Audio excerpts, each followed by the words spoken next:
It's a great message to log into. Skill training completed. Something wrapped up. Awesome. All right, let me get things situated here.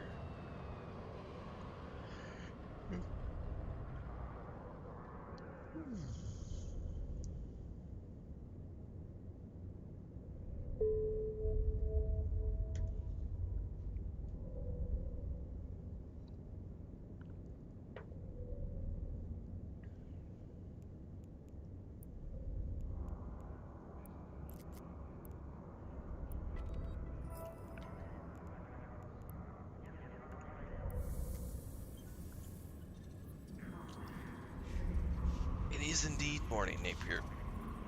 Time for coffee and Eve. It is.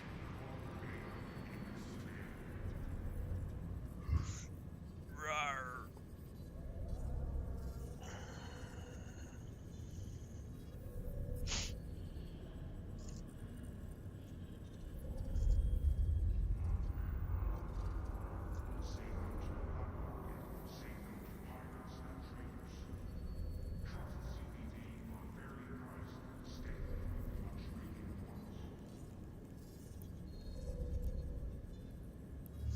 I had a relaxing weekend, Napier. It was nice. We watched another movie yesterday. Let's see, the day before yesterday we watched Midnight Special, which was I gotta do a review of that on my channel. It's a great movie. That was great. And then last night we watched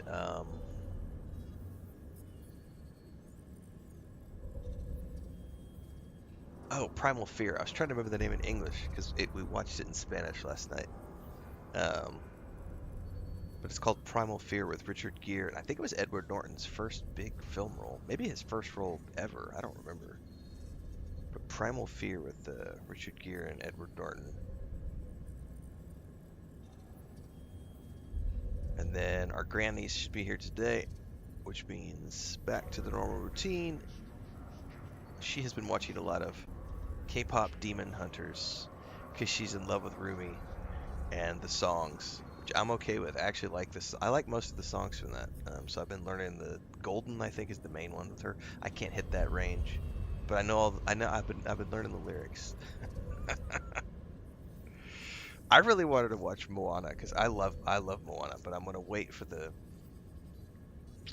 main edition now. So we got a Netflix subscription just for our grandniece, and yesterday I saw that they have the Hobbit films and the Lord of the Rings films, which are like my favorite films of all time. And I also have the books in Spanish, and I've been debating. She's gonna be 4 years old in July, and I don't know if she's old enough to do the Hobbit. I don't know if she's old enough for me to read those books to her yet, but she's getting there. And but she goes on vacation in July.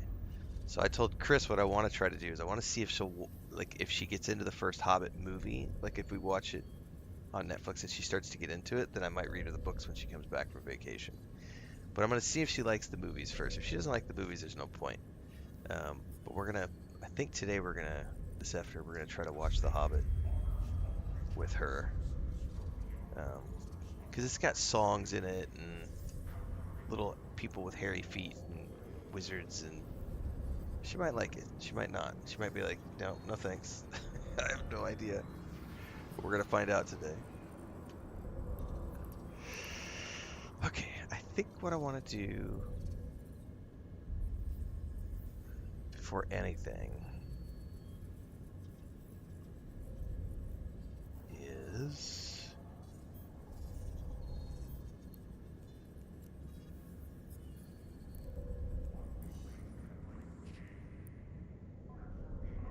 Alright, we're good.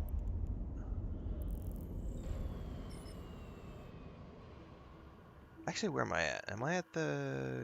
Yeah, we are at our home base. Gots to head to our refinement station. Drive active.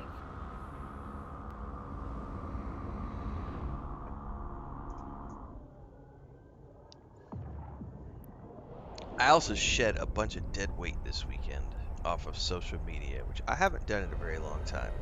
The last time I shed dead weight was when Willow was airing on Disney Plus, and I love Willow. I loved the movie, and Chris and I were watching the show and having a great time watching the show. And I was reviewing those episodes like I used to review all the shows I watched.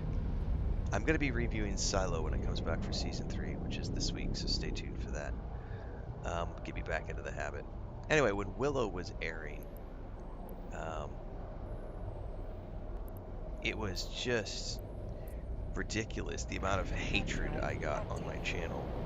And I purposefully did some videos about Willow and Disney Plus to get rid of and purge a bunch of just idiots who were following my channel and just clear out the dead weight because I really only want people who are here for the right reasons. And it has been, and I get it. Some people are going to be like, dude, why would you say these types of things on social media? You're ruining your reputation, blah, blah, blah, blah, blah. But like, I guess I think a lot of people don't understand that Configuration I don't adjusted. Docking request care accepted. about any of that. Like, I've already done all the things, gone all the places. Like, brand deals are not what I'm here for. Like, if brands want to work with me, you get me for who I am. Like, period. And so this morning with the whole just over the weekend, the whole Grand Theft Auto 6 thing, I've been purposefully triggering people on Instagram and TikTok and here on YouTube to a lesser degree. I lost like 800 followers over the weekend on Instagram, and 100% of them are people who it's literally people who think that they need a car payment, a house payment, school loans, right? They think they need all of those things. They're in their mid 20s, late 20s. They've got a mortgage payment, a car payment, school payments, and they're spending beyond their means, and they're blaming. I mean, granted, inflation is bad, all this stuff is bad, but these people are so angry with the cost of things like a video game, and they are out there yelling about, oh, Rockstar is a greedy billionaire. I'm like, dude, do you not see your current system of government and you don't like if you're already that buried in debt and you are in your mid like 20s to 30s, that's you. That's a you problem. You did that to yourself. And so I'm making those people angry and they're leaving my channel and I love it. It's dead weight. Dead weight is not a loss. It's shedding dead skin. It's a snake shedding into, molting. It is moving on. Like, ugh. I guarantee you, by the way, guys, I'm gonna have to go members only for Grand Theft Auto 6. 100% members only on the streams for chat. It's gonna be so bad. Based on what I'm seeing on social media, it is gonna be so bad when I live stream that game. I think that'll be the worst game, like the worst attack of trolls that I've ever seen in my life. I think it'll be way worse than Dragon Age Veilguard. There are some angry people about the discs and having to spend $80. Like, oh my god. But yeah, that was my weekend was just laughing at Instagram and going, I'm gonna make another post. I'm gonna make another post because it's all engagement. Um, but yeah, I going back to Willow when Dragon Age Veilguard, like there are occasionally things that I will play that I'm like I'm glad to get rid of these people. I'm gonna play Dragon Age Veilguard. I'm gonna love every minute of it, and I don't give a fuck if you're mad at me for it and you don't want to, and you leave my channel because I support a game that has a transgender game director, and I'm celebrating the transgender character, and I'm wearing a wig, and I'm like, we have trans people in our chat, and like, I don't give a fuck. Fuck you. Go back to Asmongold. I don't want you here.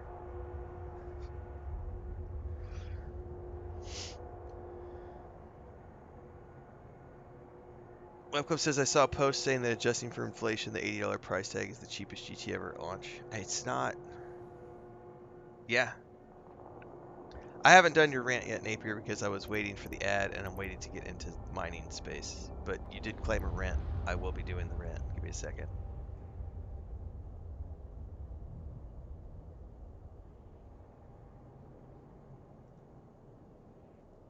All right.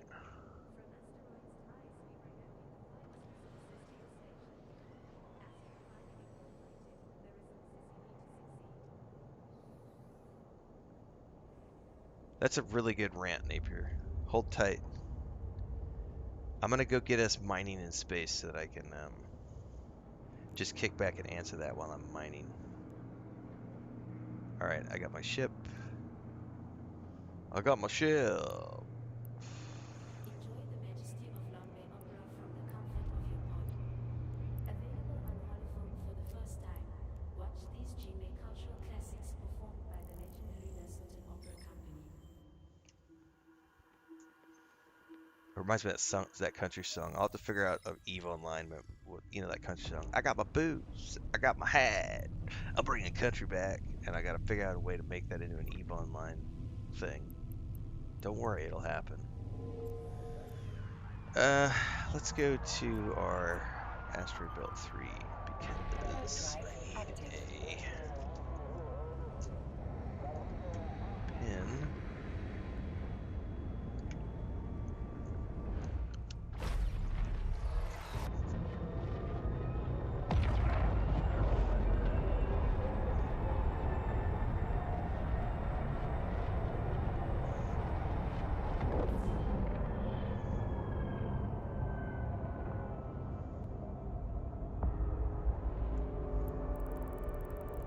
Ain't no way here. Nice.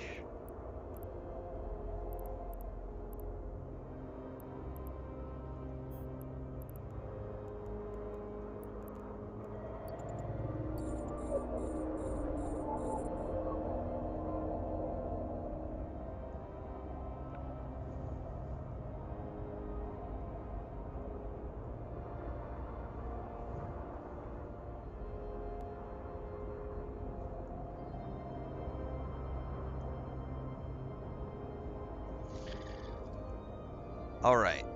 So JP Napier just claimed a Renfail rant. I'm gonna call it "Make Games Great Again," but here's the entirety of the rant here. Let me read this out. Let's start this morning with a rant. Have some developers lost touch with what it means to make a great game and are simply focused on making a game that provides a boatload of content rather than a great playing experience? I'm not saying that great games aren't made and that content creators don't have a place, but have some developers just lost touch with what it means to develop a great game? So I don't think that anyone has lost touch per se. There's going to be some caveats to nuances to this conversation. So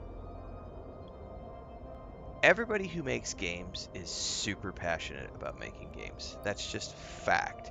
There is a great discussion. If you know who Raymond Feist is, he wrote the Rift Wars saga of novels. He is an older gentleman now. He's in his, I think he's 80s, early 80s, late 70s, early 80s. And he has been writing books for a long time. He has been working with adaptations for a long time. And about 2 years ago, um, uh, the Rift Wars saga and the Empire saga that he did with Jenny Wirtz got optioned by, I can't remember the name of the company now, but it got optioned by a company to be turned into a series. And so they started working on that process. And he wrote a big post about it because at the time, I think it was season 1 of Rings of Power had just come out, and there was a bunch of angry people on the internet. And he was talking about how, much like Brandon Sanderson, he was talking about how every iteration of something needs to be different, and it's going to be different because if I write the book and I say that the character has green eyes, in my mind I'm seeing a certain shade of green eyes, but I'm just writing green eyes into the text. I'm not going to write emerald green eyes flecked with lighter shades of forest green and blah blah blah blah blah. I might put that down, but most authors are just going to say green eyes, right? And even if I put things like emerald green, algae green, forest green, my interpretation of that green is different than someone else's. So everybody who reads that text and sees green eyes is going to have their own version of what green eyes is. And then when you come to adapting something for television or film, is it necessary for those green eyes to be green eyes in the show? Is it somehow integral to the plot? Depends on what the person who is making the adaptation thinks is necessary to tell the story of that in this other format. And Feist goes on to say that everyone who works on a TV show or a film or a video game is there because they love what they do and they have a passion for what they are doing, and they are trying to make this thing that they have in their heart or in their minds, and they're trying to get it out into the world. That's the creative pull if you are a creative individual, whether you're an artist.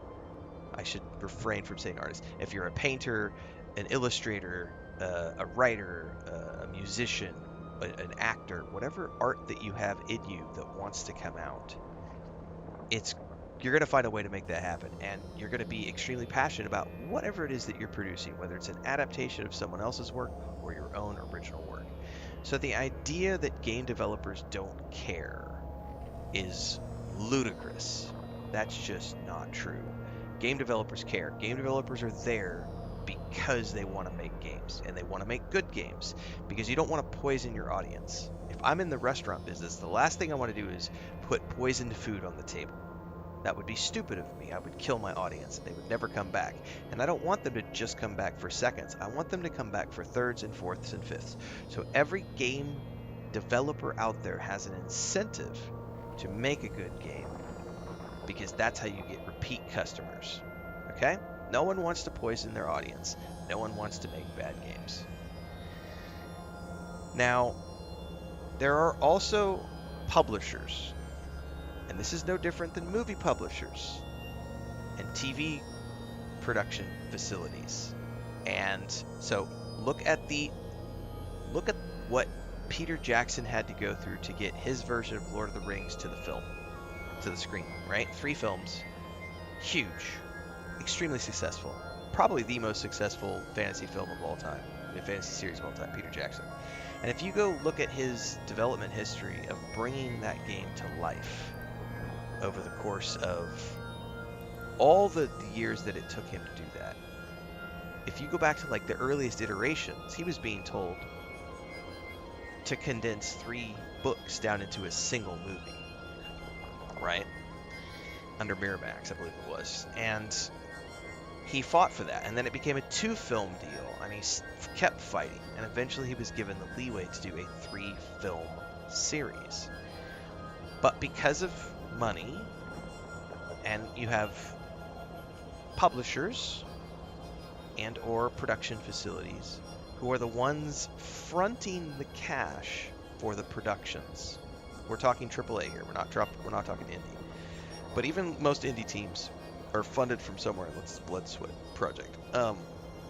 Anyway, that money is not infinite. So creative decisions have to be made to fit within the confines of that structure, right? And that is the number one priority for the publisher, which is why when they go to finance a game, it's in milestones, and they have a list of requirements.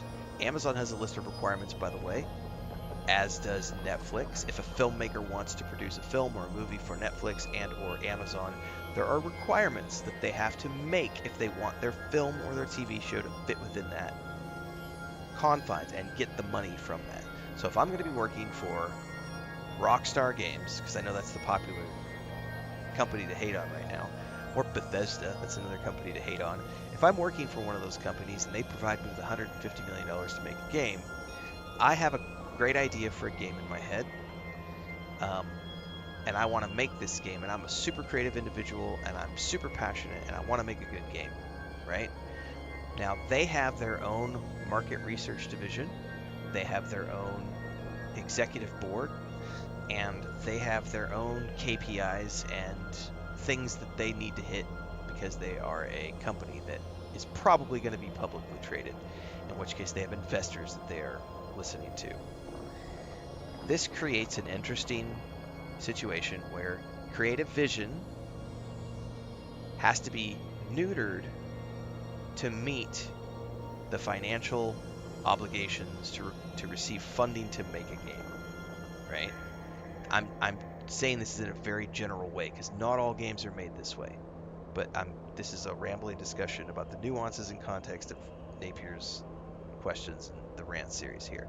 So when that happens, you're gonna see really awesome creative ideas that get left to the side because they have to be edited out because the publisher wants things to be more streamlined and they have a vision in their head of what that needs to be.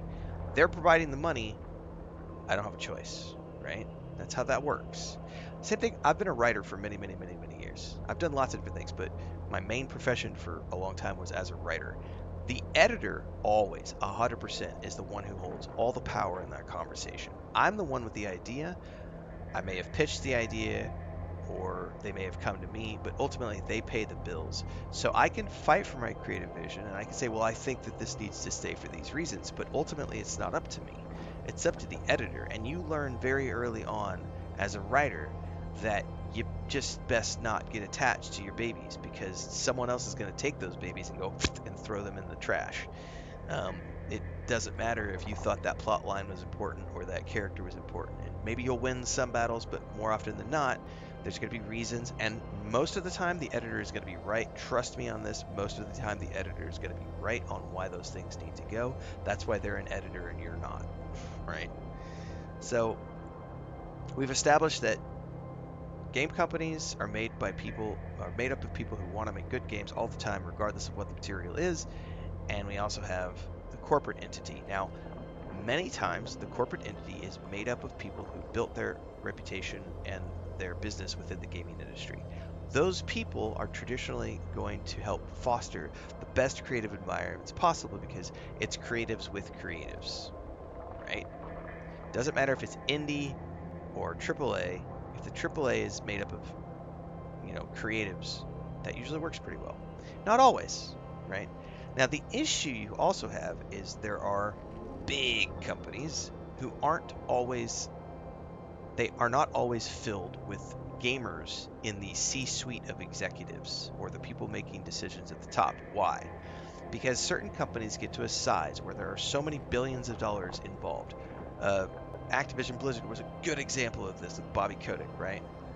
The people hated Bobby Kotick, right? And really hated Activision Blizzard. The investors, however, loved him because he made them a lot of money over the years, right?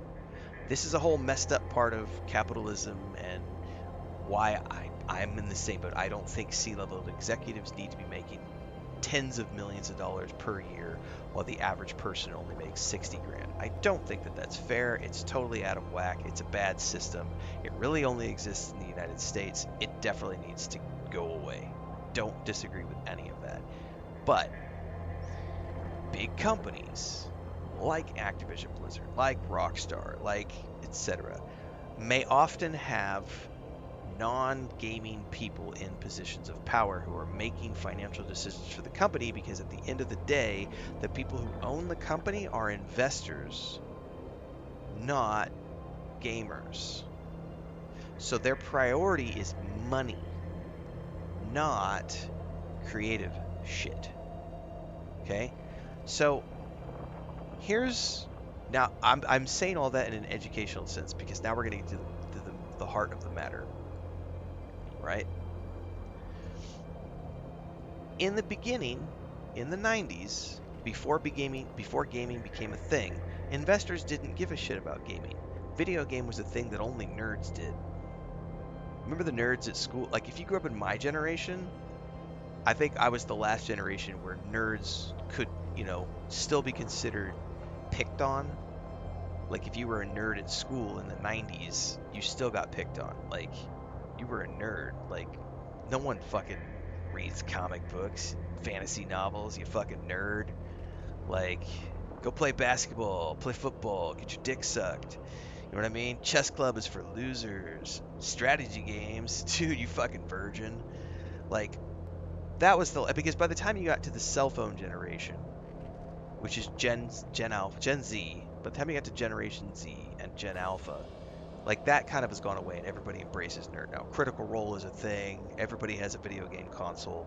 Like, but when, back in the day, back in the early days of video gaming, it was a niche market. Now, certain companies rose to the top. Richard Garriott with the Ultima series, right? That's an example. Richard Garriott with the Ultima series. Chris Roberts with the Wing Commander series, right? These are examples of guys who made games that resonated with people and rose to the top. Not all games did that, but some did, right? And so what you saw is that in the very beginning of the gaming days, it was niche, it was nerd. No one gave a shit. The investors didn't care because there wasn't any money in video games. Then came the rise of the Nintendo console, the PlayStation console, the Xbox console, and the PC in the home environment. That was the first wave of game development, the first generation of MMOs, the first generation of everybody in first world nations owning a console in their home. And gaming went from a niche thing that was only for nerds to a thing that was in every house. And suddenly, it's no longer nerdy to be a gamer. It's cool. Now we've got more Richard Garriotts and Chris Roberts springing up. By the way, those are only two examples that help him. There are many other, like, look at Roberta for the King's Quest series. You can look at the Quest for Glory series, Sierra's entire arc, Interplay's entire arc, id Software with Doom. I could point at a bunch of games. I just grabbed those two because they were the first two that jumped into my head. But by the time you get to the PC being in every single home, everybody has a console. Games no longer were niche. Games were for me niche to being this hundreds of millions of dollars a year thing. You started having actors like Bruce Willis go do games for the PlayStation, and suddenly this huge bankable movie star who's making $20 for a film is getting paid $10 million to go be in a video game. And suddenly the investors go, oh shit, there's this emerging market where we can make money. We should invest in video game companies. And that's where you get the rise of AAA studios who are funded by investors and ran by people who are money people, not creative people. Now, as time has gone on, through that second generation, well, we're in the third generation, we're in the fourth generation. I can't remember now. Actually, we're beyond that, aren't we? PlayStation 1, PlayStation 2, PlayStation 2. If you want to look at it that way, we're in the fifth generation of consoles. Um, anyway, we are now in the fifth generation, I guess, of that iteration. Of every year, gaming becomes bigger and bigger and bigger, and more investors and big companies want a piece of that pie because the growth has not stopped because this is still an expanding market into developing countries, and there are still plenty of third world countries that are in development as well, where that will continue to expand. We've still got, I would argue, an easy 50 years of expansion left ahead of us, and by that point we're going to be at virtual reality. Every year we're expanding. So the evolution of the industry has created this thing where there are still so many passionate people making games. They make indie titles, little 1, 2, 3-man teams, little 10-man teams, right? I've done the 10-man to 25-man team thing before. I've been there. I've done that. That still exists. Passionate people who want to make a game because they have this passionate thing inside them and they want to make a good game. That's still there. And by the way, everyone today still wants to make good games. Every single employee at Rockstar, Bethesda, CD Projekt Red, the companies people love to hate, every single person working on games in those companies loves games, is there because they want to make good games, and the developer themselves do not want to poison the water because they want to sell more copies. By the way, neither do the investors. They don't want to poison the water. But again, their priority is money. So,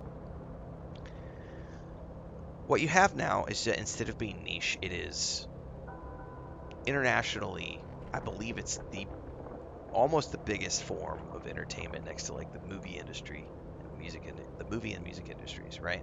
It is an entertainment industry that generates billions of dollars per year.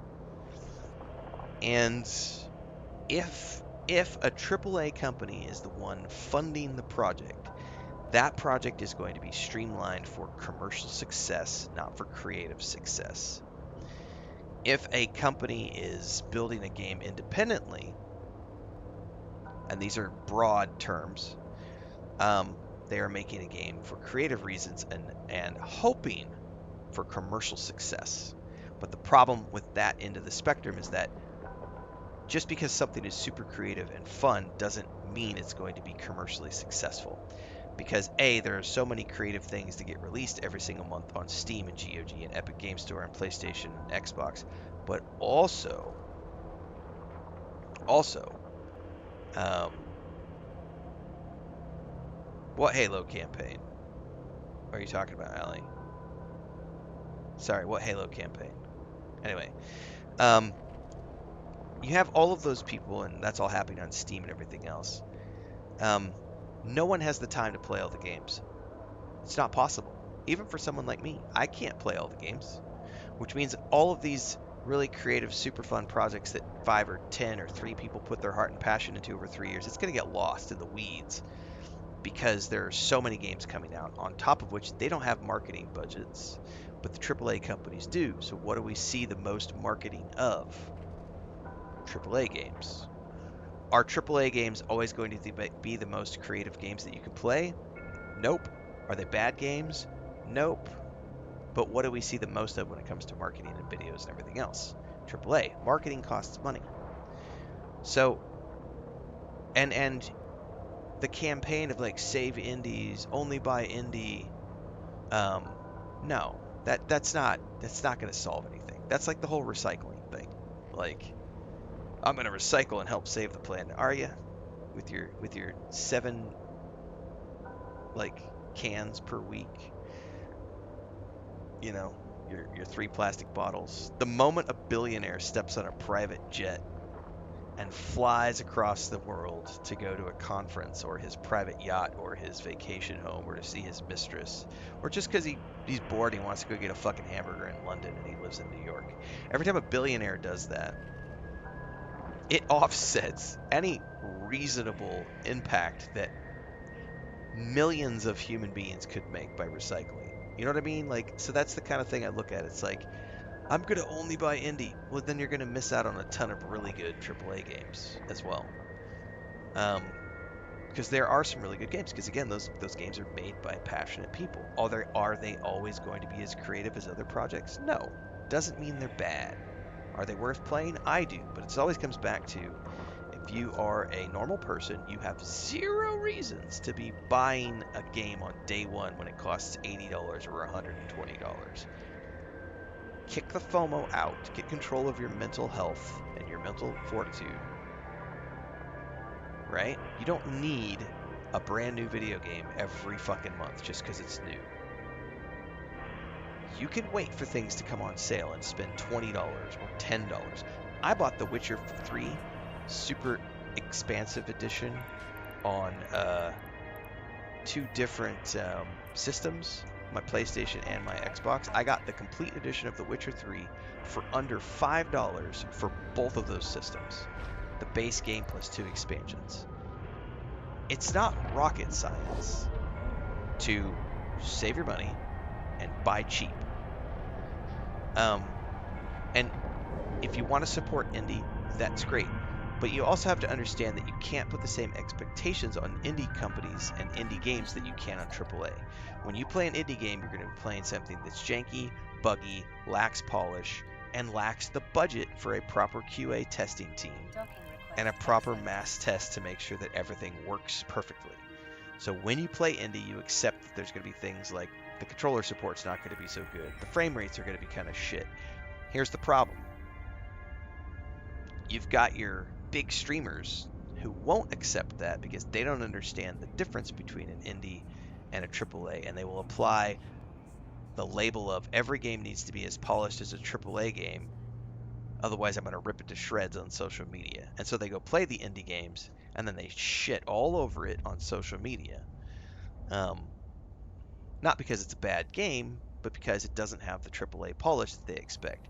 And then they want every game to be as polished as this game over here, but they don't want to spend $70, $80 on that. They want to spend $40. And it's like, that's not how this game works, right? That's not how this works. So hopefully um, that makes sense in the context of that entire conversation.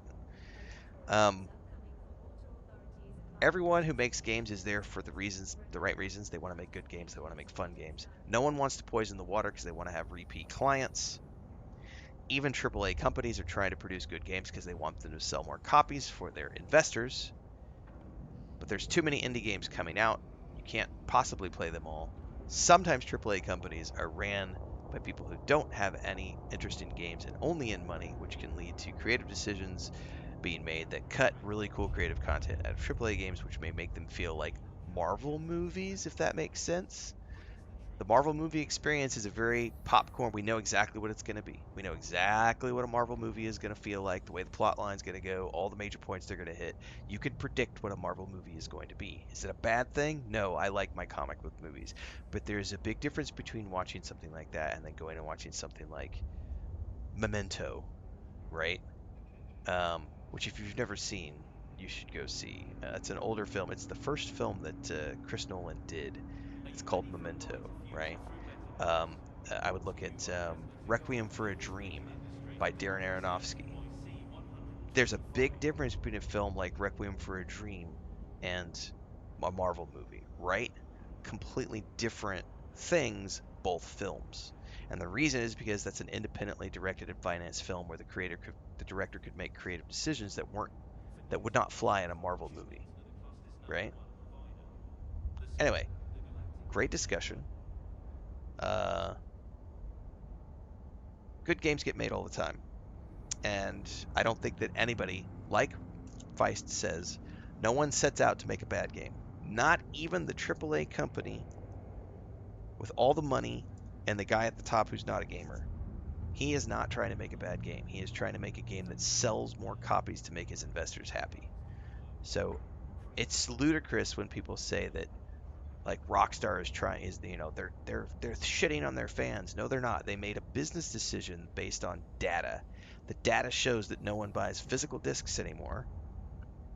It's not rocket science. On top of which, and they can keep leaks from happening by not allowing physical copies, because every time a game gets released on physical copies, there's a leak. And they don't want leaks to happen because they have a billions of dollar franchise to protect. So it's digital only for all of those reasons, because not enough people buy physical and they don't want leaks. It's not hard to understand why they made that decision. Are they going to cut some fans out? Yes. But they're purposefully doing it because it's a good business decision. You might not like it as a human being, but it doesn't change the facts. And this is where I get back into, which is another discussion. The vast majority of people who are upset about things are upset because they have no clue how business works, because they've never ran a business. They are 100% consumers, only consumers, and they understand things from the consumer perspective, and the consumer is always right. Remember that. That's something that many people have had like drilled into them from the time they were 3 years old, and their Karen mother has sat there and told them, "Remember, the customer is always right. That's the way it works here. Customer's always right." And in the real world, we understand that that's just not how that works. But great games, everybody. Great games are made every day. I try to play many of them. Hopefully, you do as well.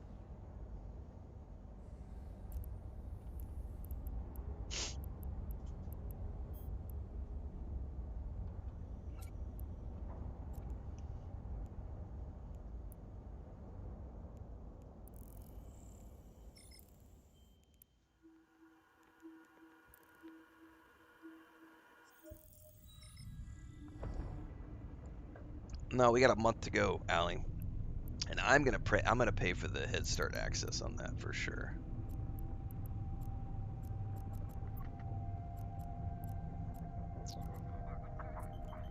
Like it's gonna come in Game Pass, but I'm just gonna buy a copy straight out just so I can get the big Ultimate Edition. Because I'll beat the single player campaign in like 2, 3 days probably. But Then I want to do multiplayer with the community and stuff. And hopefully I can get my brother to play. But if we do play, it's going to be at crazy early hours of the morning. Because he and I both get up at like 3, so we'll be doing it like this will be the morning stream. It'll be the two of us playing Halo. Assuming he's in a place where he can play Halo right now. He may be too busy this summer with all the ranch stuff. I think I'm going to keep going play Jago class because that's one of the resources that we. I'm going to go look at. I'm going to go look for an anomaly after this, I think.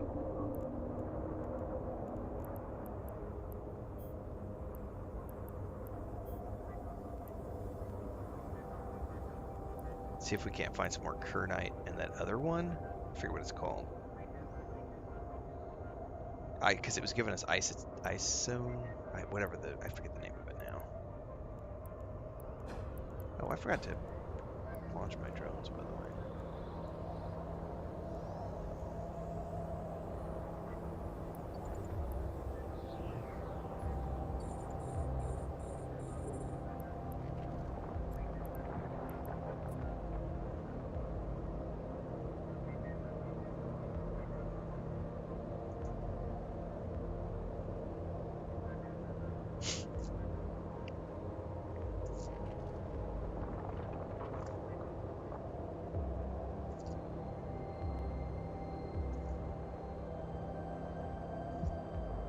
Yeah, it's a quote that's often taken out of context entirely. JK, for sure.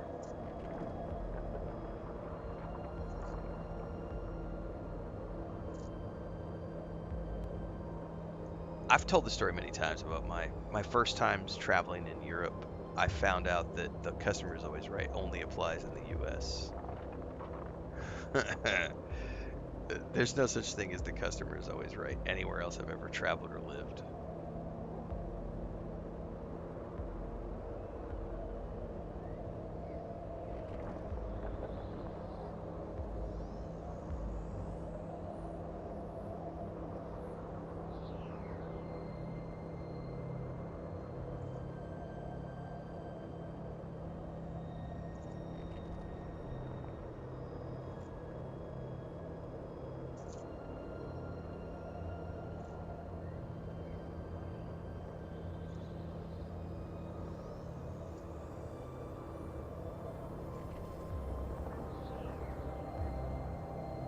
Flush after.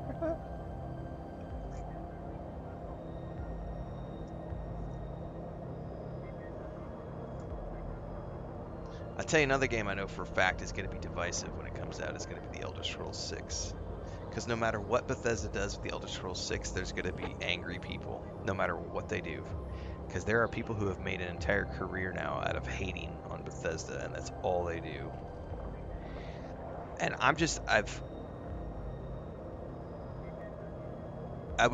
I don't want to, yeah, there's a whole, I don't want to get into the habit of like attacking other creators, but I find it, without mentioning names, I got really, it frustrates me to see wealthy people, and most big streamers are wealthy people, like, I feel like a lot of content creators just jump on a trend and say what they're gonna say because it's good for the brand. And that's all they care about is like it's whatever, like that brand image, like gotta be on brand, we gotta be on brand, we gotta be on brand. And I feel like a lot of people have lost their originality because some of the talking points I see coming out are just so nonsensical. Yeah, yeah, JK. I think it's angry people got to angry. I think it's just you've got an angry mob in the audience, and if you don't cater to the angry mob, they'll turn on you. And if you're scared of that, if you're scared of the mob turning on you, then you're going to say things and do things to placate the mob. And I think that's when you've sort of lost your credibility to not stand up for things and be like, no, this is not, no. And there are better ways to say things than I say things for sure. Like, I purposefully bait people, purposefully. I use terminology like brokies because it's easy to, like, trigger people. I guess I'm guilty of it probably in some small degree in that way, but I'm not. Yeah, I guess that would be kind of hypocritical for me to say that. Um, I guess the difference is creatively, I'm not sacrificing my beliefs to make a buck. What I am doing is purposefully using provocative language to make a buck, which is kind of the same thing. Um, I don't know. It'd be an interesting discussion to have to pick apart where I'm doing the wrong thing. Self-analyzation is key, guys.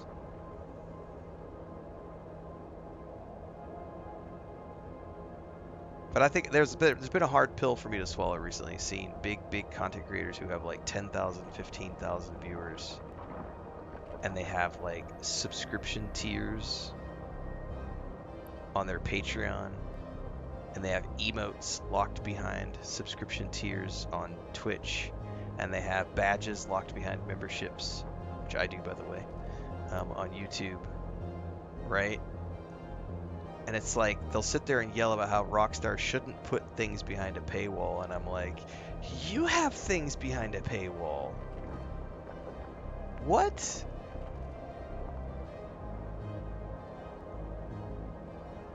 These games are too expensive. Buddy, you haven't had to pay for a game in 10 years. You don't know the value of money. You've been getting free copies for a decade. You're being sponsored to play almost every game you play. Games are expensive. Let me buy another gas station with my excess income. Buy another big business. And then you're sitting here preaching to me about how games are too expensive.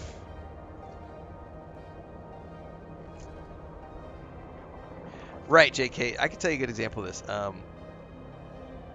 When I was younger and I didn't know how to control my money, my very first trip that I took out of the country was in 1999. I was 19 years old.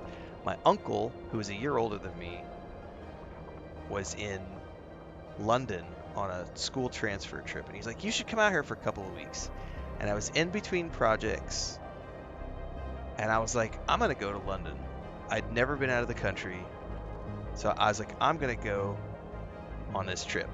Now, I didn't have a credit card at the time. I only had a bank account. I had poor judgment in people.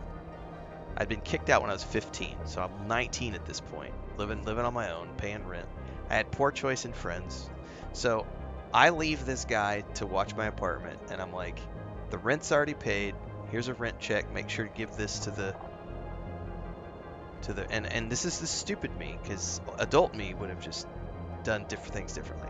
So I left him a check to pay to the rental agency, and then I went to London. And the problem was twofold. One, I didn't have that much money in my bank account, and two, I trusted somebody I should have trusted to take care of the apartment back home.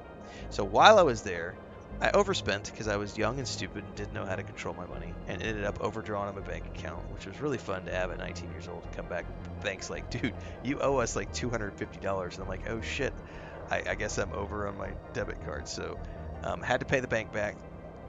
And then when I got back, the guy who was supposed to give the check to the rental agency had not paid the check to the rental agency. Instead, he had stolen my microwave, my television, all the electronics from my house, my Nintendo 64, and like left and just abandoned the property. So I get home to an angry landlord who never received their rent check, and the locks have been changed on my apartment, and I have to go deal with that and an overdrawn bank. I was 19. Made some very bad decisions when I was 19 because I was young and I was broke. And I was broke and making bad decisions because I was 19. And So I have no sympathy whatsoever, none, when I see these people complaining about $80 games and everything else. Because I was like, you know what? That's just you being young, and you don't know what money means. You don't know how to make. You don't know how to make money. You don't know how to deal with money. It's just you'll get it eventually. This also led to the whole discussion of um, the realization on my part that because no one has ever taught financial literacy in school, we're not taught that. We're taught to consume. We are taught that when you're in high school, the recruiters are already coming, at least in the United States, the recruiters come to school, right? Credit card companies come to school. College recruiters come to school. Military recruiters will come. Everybody's coming, and they want to get you young because if they get you young, they can brainwash you. And so they come in and they offer you credit cards and they offer you school loans and they offer you service to the military and they offer you these things. And the young, impressionable mind who has never been taught anything other than I'm supposed to do what the system tells me to do, they go, okay, I'll get a credit card. Okay, I'll get a school loan, whatever the case may be. Next thing you know, they're 22 years old. They're 2 years, 3 years into school. They've got $70,000, $80,000 of school loan racked up. They've got $10,000 in credit card debt, and they're getting out of college and they're being told you need a car and you need a house because now you've got a career and you've got an education. So what do? They go out, they find a job, and they immediately get a car loan and a home mortgage. And now suddenly they're strapped with credit card debt, home loan, school loan, car payment. And then they will sit there and say, I own a car, I own a house. No, you don't. The bank owns the house. The bank. This is what I'm dealing with right now. When I look at social media and I read through my Instagram and I'm seeing all these people. And it's like, I saw this guy on Instagram this morning who was yelling about how it's not fair. My buddy is the hardest worker I know, and he couldn't get a house loan without the help of his parents. And it's not fair that these companies are charging $80 for video games. And I'm just like sitting here going, why the fuck are you worried about an $80 video game if you don't even have the money to buy? Why are you borrowing money from your parents to get a mortgage? Are you fucking stupid? Why are you getting a mortgage? If you can't afford to do it on your own, you need to be living with roommates, renting a basement from somebody, living as cheaply as you possibly can, eating beans and rice, not taking any vacations, not going to McDonald's, not going to Starbucks, not drinking White Claws, not going to Whole Foods. You should be going to local markets and buying 5 pounds of rice and 5 pounds of beans. And you need to be living on rice and beans and maybe pork chops and fruits and veggies, but you need to be living as cheap. Get some control of your lives and your finances, but they don't do that because they've never been taught finances. And so they just do exactly what the system tells you, which is get all these loans, which indebts you to the state, which binds you to the system for the next 60 years, paying off school loans and credit cards and car payments and house payments. And then they have the audacity to complain that it's the billionaire company's fault for the game being too expensive. No, sweetheart. It's you being young and stupid and not knowing how to manage your finances. I was there. I was young and stupid at 19 years old and did not know how to manage my finances. Thankfully, I figured that out by the time I was in my mid-20s and, started my first S Corp when I was 20 years old, had 2 employees by the time I was 21. Thankfully, I figured that shit out. I literally that trip scared the shit out of me because I came back and I'd been robbed, and I was $250 overdrawn to the bank, and that scared the shit out of me. I was 19. I immediately was like, oh shit. Went and worked with my uncle. Like, I hated that dude, but he had a job that he was doing, and I knew I could make some money. So I went and worked with them as a helper. Hated every minute of it. It was like a 3 month project, but that enabled me to make, like 6 grand and immediately pay the bank off. And then turn around and formed my own company and went and started doing work for carpet shops and stuff. I've told that story before though. I mean, like trying to get work, like you just do what it takes to get work. But yeah, you're welcome, Napier. Thanks for the discussion. JK says in New Zealand we at least get economics as a class. I think they teach economics, but I don't think people pay attention. Sympathy excuses bad habits. Yeah, I think the only finances I was ever taught in school was how to balance a checkbook, and that was, God, I'm 46. That was 30 years ago. They told me how to balance a checkbook. Um, but that was it.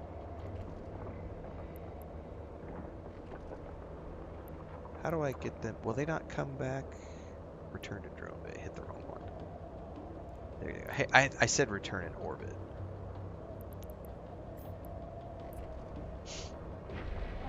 Correct, Ali. I am just able to sit and chat with this game. I don't have to think about it. I don't have to be like playing and stuff.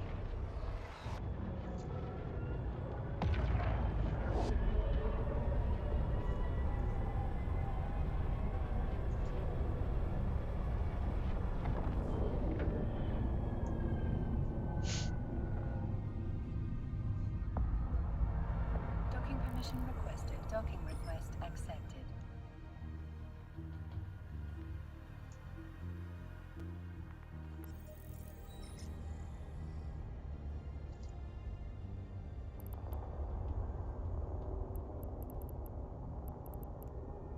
Beware old men in a hurry. Thanks to our old men, you can relax and let our drones do the work. Creo drone, buy or beware. All right, I think when we come back, I'm gonna go look for that anomaly and see if there's any stuff there. Um. Anyway, I I'm just genuinely. I kind of wish my audience. It's because of my time zone, so I have a very American audience, and sometimes it's very difficult because if you notice in our streams and in our chat, um, we never have any issues with people from well, I shouldn't say never. We rarely ever have any trolls from like the rest of the world. Almost, I would argue that 99% or more, like 99.9%. I would argue that 99 plus percent of the trolls and angry people I see across all of my social media and in my streams are literally all from the US. And it's embarrassing as someone who is from there, but it also just goes to show you how bad the system has failed everyone and how fucked up it all is. I'm not talking politics on my stream, by the way, guys. That's not me talking politics. I'm just making a statement about society in general. And I think that's just because so many people have just gone to sleep and they don't want to open their eyes. Because I see the rest of the world, which all has problems. Every country on the planet has problems. There's no perfect system out there. But I don't see this general mass hypnosis from anywhere else. Um, it's disheartening and frustrating at times because I really wish that I had a different audience. Like I wish the majority of my audience was from somewhere else, but it's the fact of where I live. I can't change that fact. So that's the time zone I happen to be in.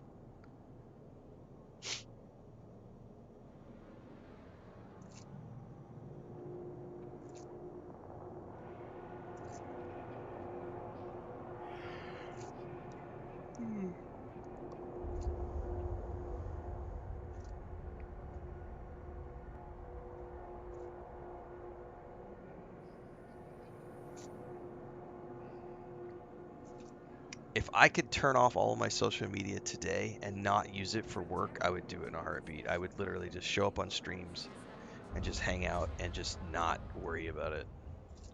If I could do that, I would. It would be so beneficial to just be like, and maybe that's a solution. Maybe I hire someone to do my social media so that I don't have to look at it, and then it just becomes 100% filtered PR stuff, and I just don't think about it, and I just game.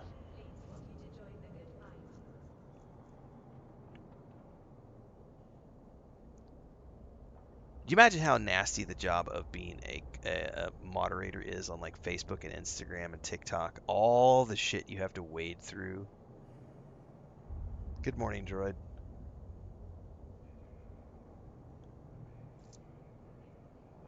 I don't uh I don't envy the people who have to play moderator roles From on London to social media China, because that's got to be a from very Kentucky to Luminare, from president to you're technician, wading through the all cesspool citizens of this of federation.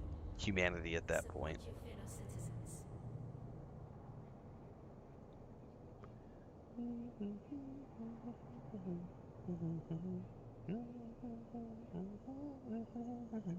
citizens. I'm gonna get a coffee.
Quaint, in the heat of the moment, stay cool with the Federation's favorite flavors. Now available in blue.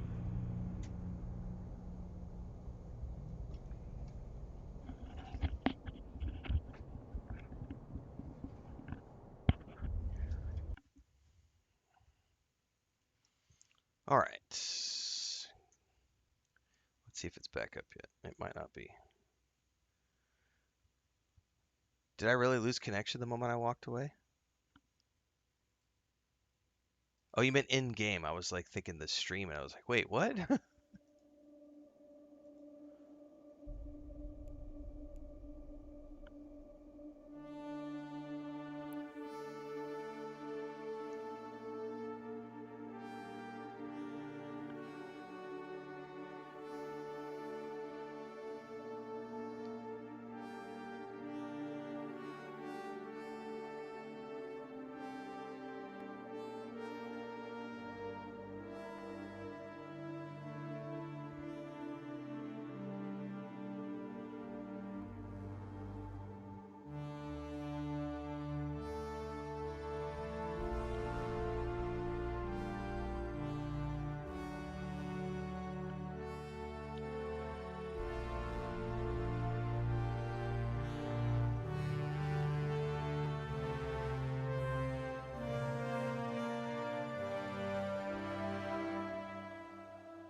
Yeah, if anybody needs an invite from the corp, hit up Allie.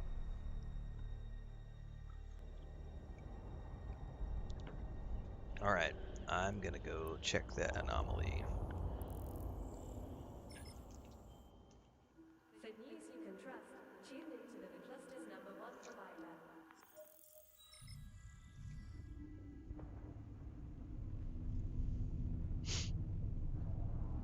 I've shared this guy's content before on my channel members section, but his name is Martin,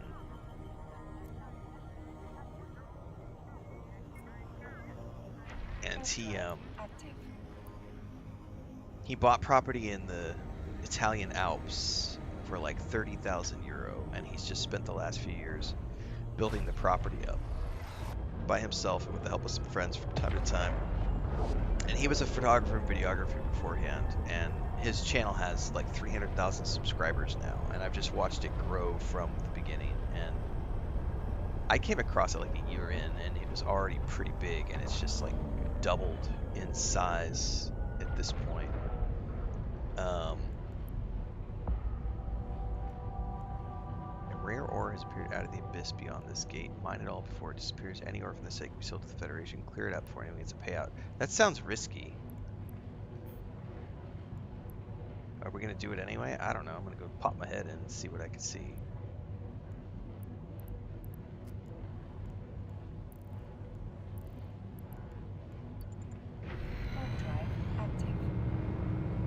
This might be a bad decision on my part.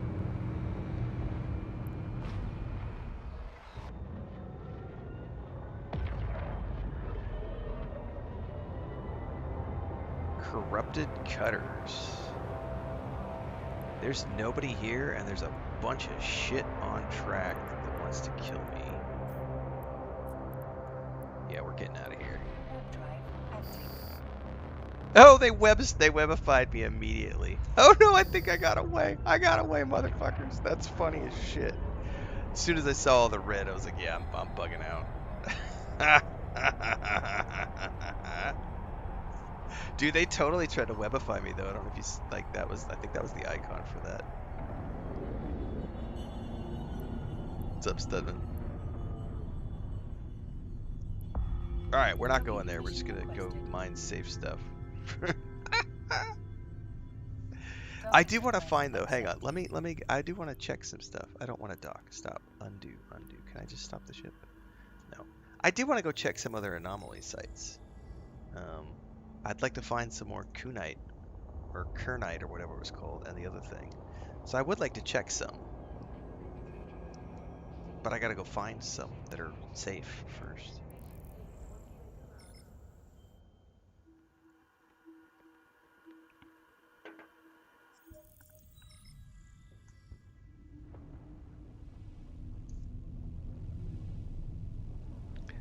Alright, I think there was a way, they said over here. Agency, resource harvesting, ore anomalies, the Botane system. Just travel to Botane. Where's the Botane gate? I know we have something. What do we have that's in Botane? It's the crafting station, right?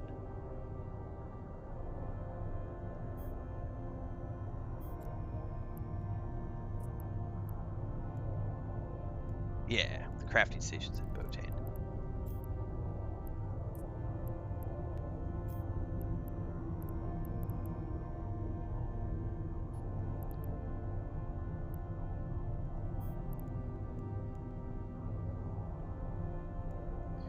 Is it over here?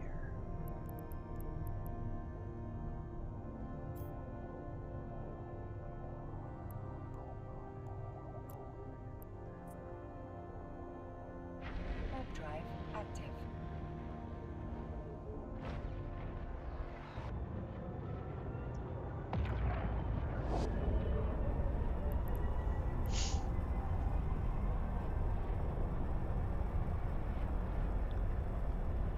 Why is that? That is a NVIDIA thing up on my screen for some odd reason. No, why do I have? There we went. Get rid of it.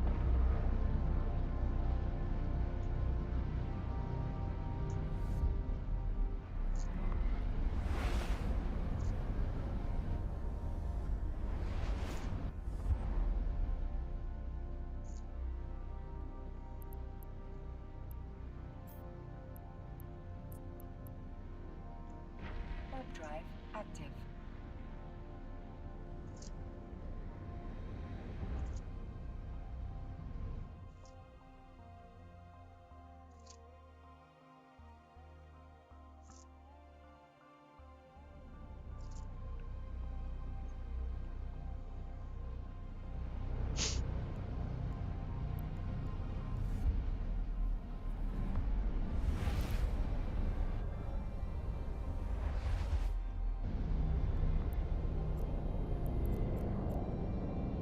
There is no ore anomaly in this station, unfortunately.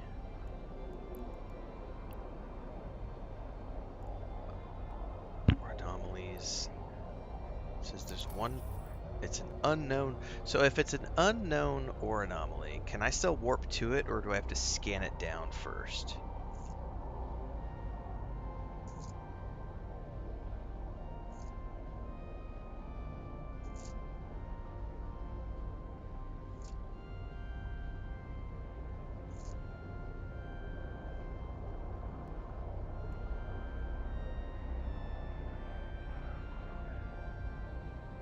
So if I go there, I can theoretically warp to it. Okay, that was all I needed to know.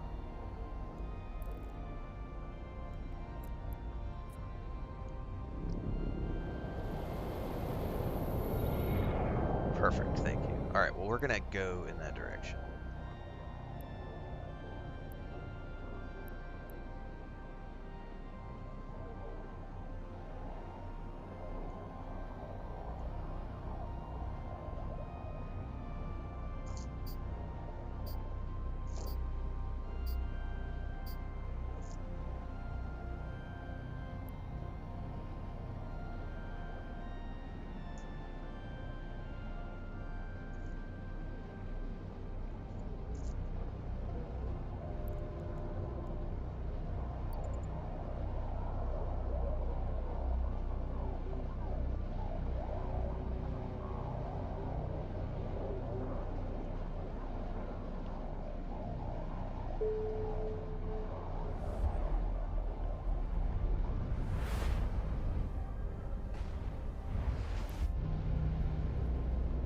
So I think it had said 2.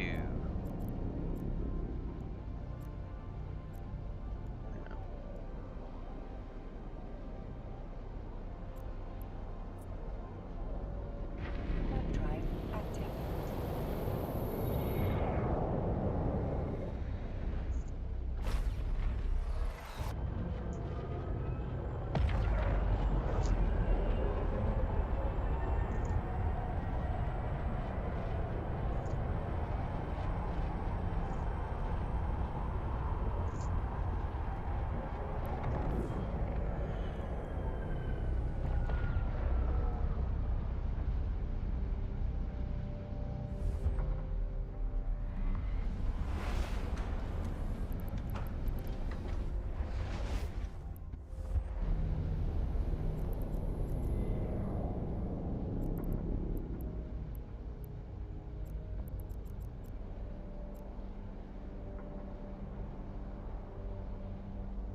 It's a Federation managed asteroid belt, right? We're in the right place, right? Yeah. Ren. This place. Anomalies, ore site. Warp drive active.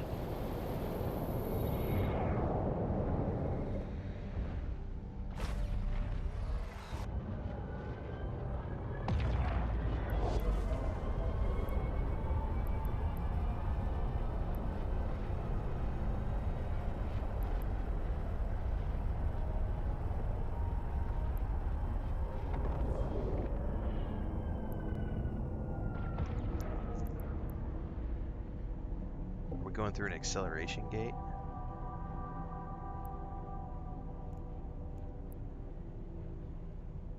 Yeah, we're going through an acceleration gate, which makes me nervous.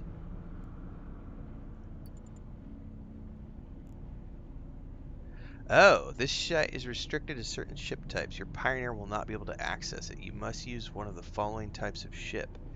Access to allows access to Corvette class ships from the major empires and the standard ore venture mining frigate.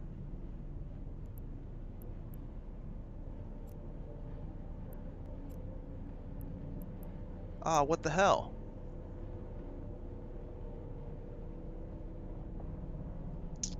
So I can't even mine there. What? That's interesting. I've never seen that. So we can't even access it. Huh.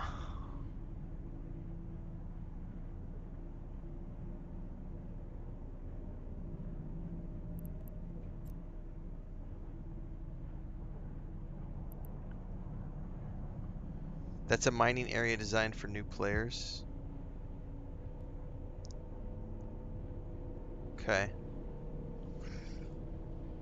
Well, out of sheer curiosity, I'm gonna pop in here and just see what's available. Probably nothing, but Web drive active.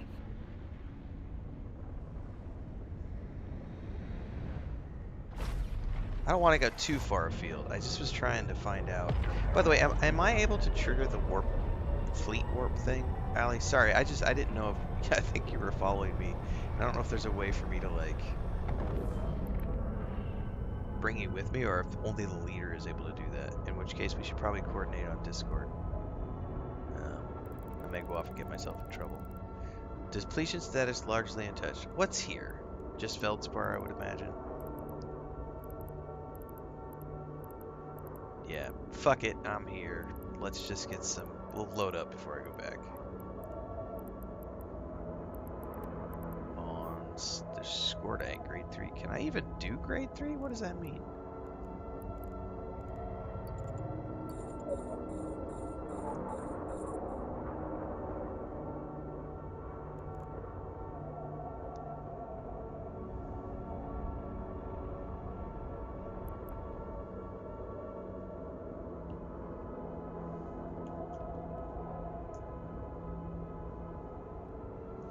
I should deploy my drones.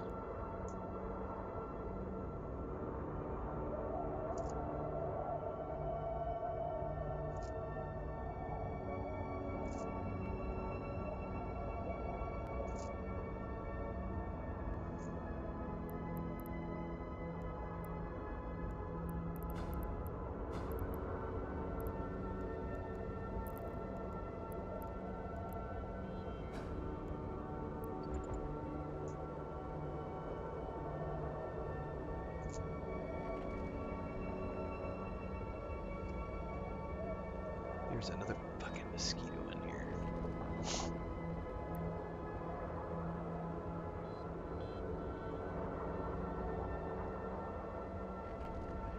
Alright, good afternoon, evening. Hello.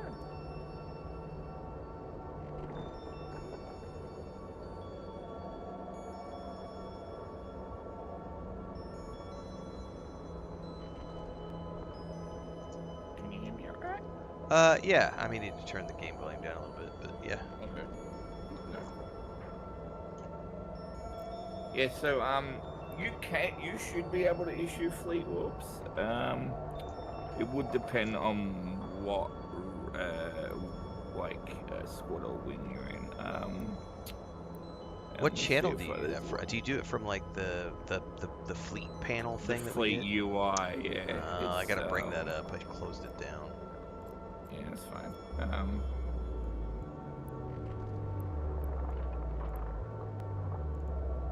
Yeah, I had to quickly warp to the sun and then directly warp on top of you.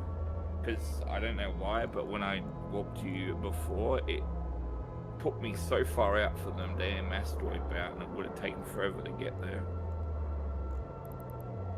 I think I just... okay. Yeah, so I've moved you into Wing 1 now. Uh-huh. So, how that would work now is, say for example, you wanted to warp me to a station. Well, you would right-click the station on the overview, right? Yeah. And then, when you go to warp, right?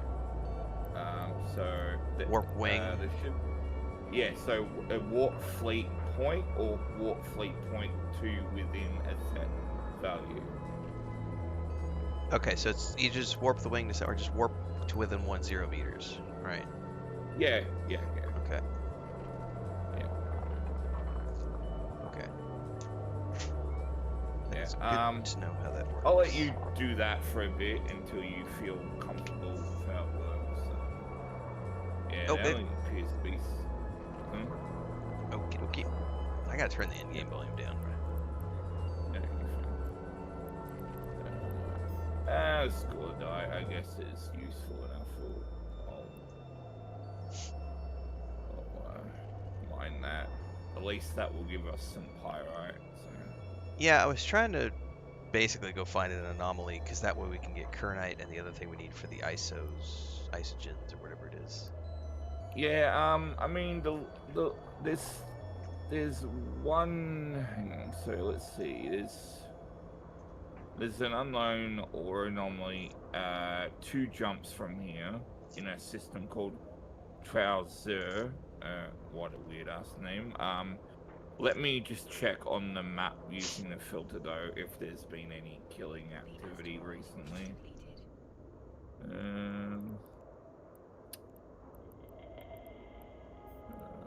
4 jumps from our current.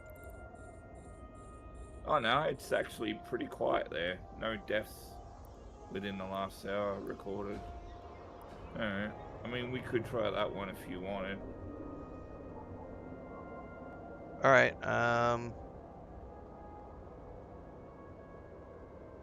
which one is it? Hang on. It said it's 4 It's jumps the second away? one on the list. No, the one that says 2 jumps. Hang on, let me pull it up here. Yeah. Trossair? Yeah, Trossair, yeah. Okay, so I would need to set destination. I'm gonna attempt to do this. Alright, well, I'll meet you there then. And you're gonna fleet warp? Alright. Yeah, I was gonna fleet warp. try it. Yeah. Well, if I do so jump through Stargate, does that even work, or do you have to manually? Yeah, so when you're like, so just find the gate on the overview, and then right click it, and just go warp fleet to point or warp fleet to point within 0. Oh, because it's the one highlighted in yellow, since that's the one I'm tracking. Yeah, exactly. So I'd warp point, warp. Don't forget your drones, though. Oh yeah, thank you for reminding me. Yeah. That was about to be a theme. Warp wing to within 0 meters. Okay. Warp drive active.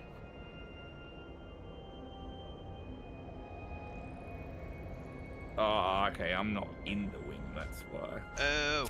All right. Well. Okay. Yeah, I'll meet you there. One sec. So it's basically whoever's the top person, anybody under them goes with. So it's a tier structure. I need to drag you to the fleet, not the actual wing. That's what it is. So what I'm going to do is I'm just going to walk directly on top of you. All right, I'll just meet you on the other side of the gate since we're cloaked there. Yeah, I need to remember to.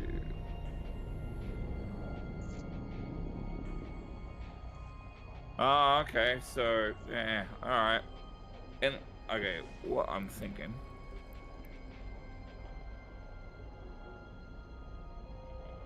Yeah, so it has to technically be issued by the person in the fleet. All right, well, if you got to do it, I understand how it works now, so feel free to take lead on that. No worries.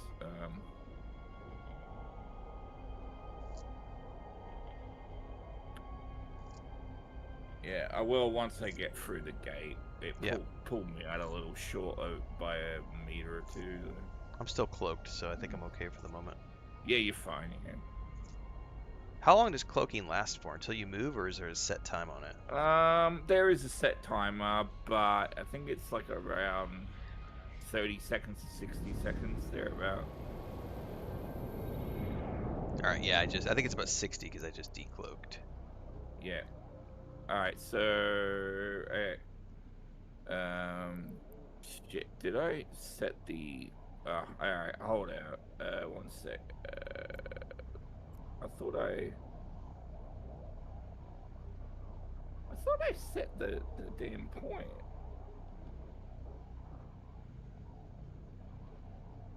Oh, that's why I wasn't seeing it. Because I had it on the wrong damn overview. Alright. Warp drive active. That should have issued Yeah, the warp it for did. you. Yeah.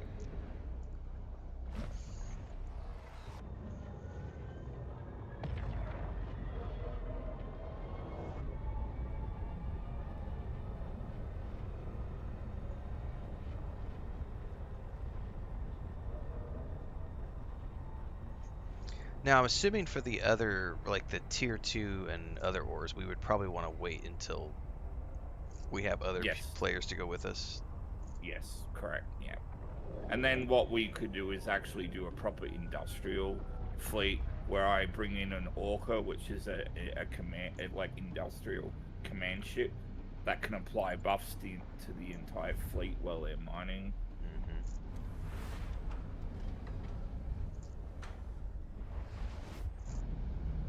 All right, now here, Yes. you can warp us straight to the. Yes, I will definitely do that. Okay. Anomalies. Warp fleet. Yeah. Oh yeah. Warp drive Now we go active. see if there's anything to see or not. Yeah, I would really hope that there's some umber there at least, because that's the one that gives you, it breaks down into oxygen.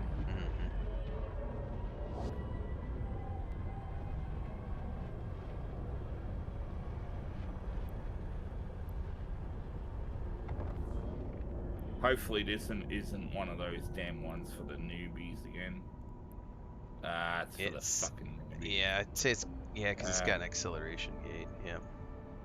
Alright, let's see if I can find another one on the damn thing then. Okay.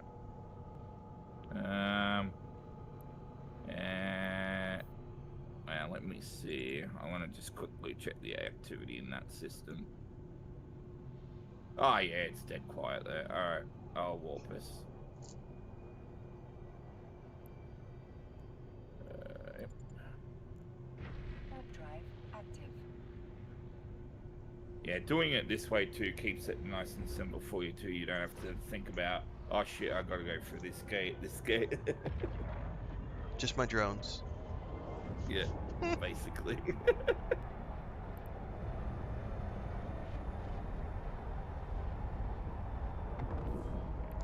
Lou says destroyer is fitted for security. Nice. Nice. Alright, through Vitamin, or however you bloody pronounce that damn fucking name.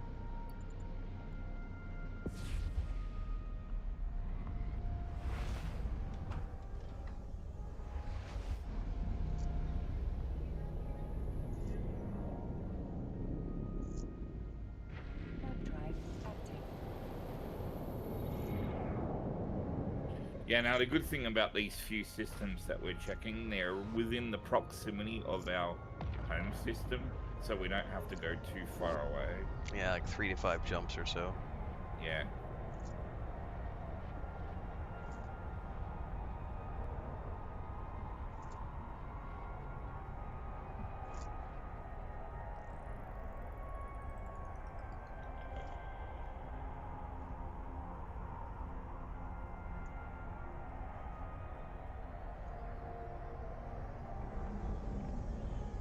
Yeah, probably see if we can get you to a point where you can do some ice mining, because that right there is very, very like active.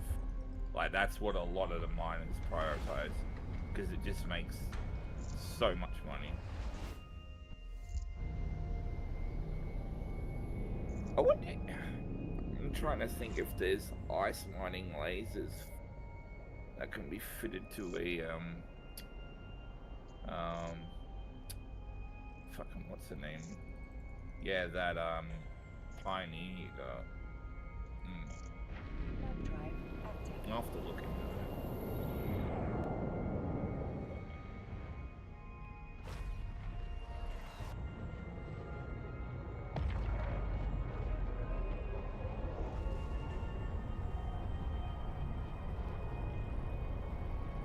When you say NPCs, Bombi, do you mean rats? Because that's not entirely true. I get rats in the 09. So. Yeah, we got rats in the 09 yesterday, like multiple times.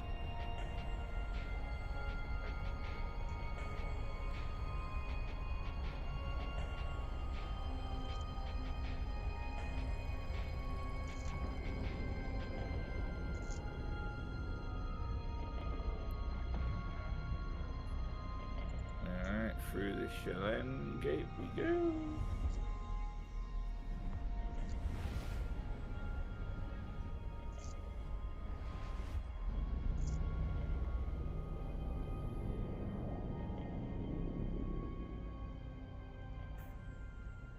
Alright.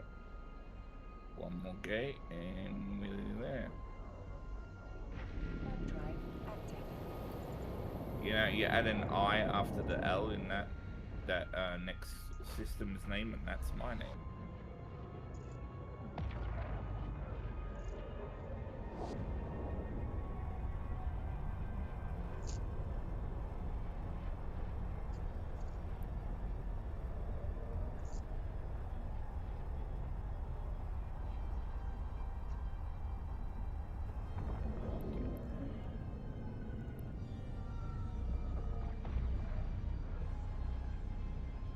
We jumping through this gate too? Yep, jump through this one. We're basically there though. Once we get through this gate, yeah, Copy that. we're in the right system. And then we just pray that this one is not another newbie one. Don't be a newbie one. If it's a newbie one, I would say we could just go back and mine our Yeah. normal stuff. Yeah. The one. Oh, it's not. It's the legit. It's the legit one. Nice. Well, let's Yeah. pray. Let's hope there's not a lot of other. Yeah, it's an Omber one. I don't know if there'll be Kernite in it, but there'll definitely be Omber in it. Yeah. Either way, we need. I need Kernite for the quest. I only need like 2,000 more, but we definitely need lots of Umber for the Isogen stuff that we need. And we'll see if there's a ton of other people here or not. Yeah, there'll definitely be. Like, I'd be surprised if there isn't. You'll know before me though, because your ship's a lot faster.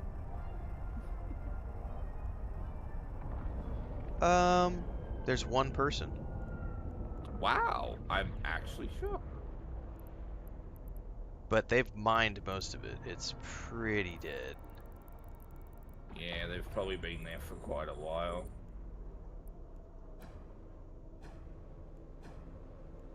Ah, yeah. It's you're right. It's dead. I don't even think it's even worth mining at that rate. There's a little bit. Yeah. I mean, what's the? Man, let me do a quick scan. Yeah, there's like a Alright, thousand. that one, yeah, 1,000. Yeah. That's all we're gonna get out of it. It's gonna be like 1,000 units. That one's 200 units. Yeah. You know what? I'll let you get that. It's honestly, it's not going to divide well if we're both mining it.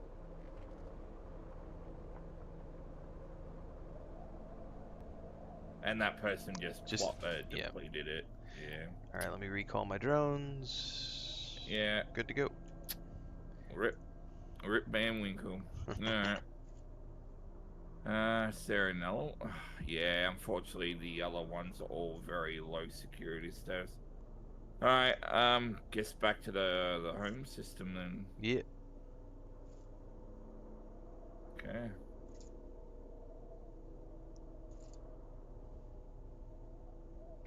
Warp drive active. That's a shame. We finally find the right kind and then freaking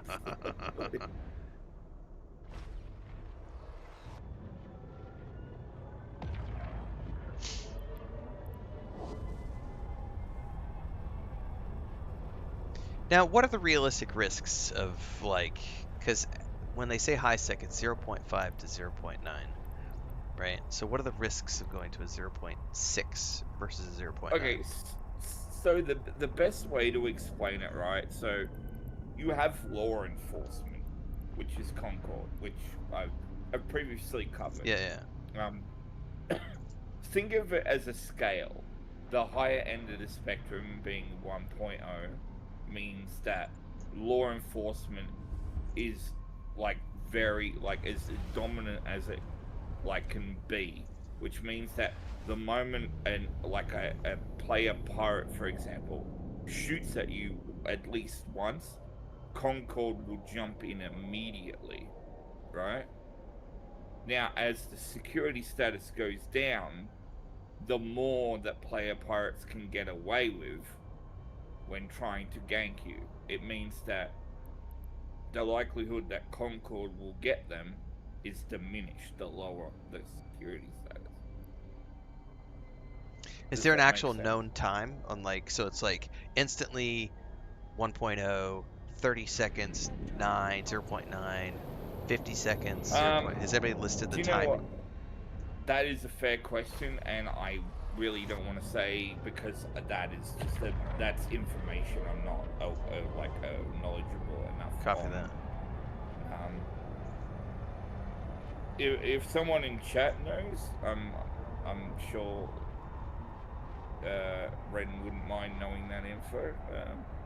Yeah, I can Google it too if But no one in chat knows. I'm just yeah, curious if there's it is commitment a to you. time-based system because if it's like the police take 3 minutes to arrive, you know what I mean? Like, oh well, then I know that Yeah, I need to be super careful here. yeah.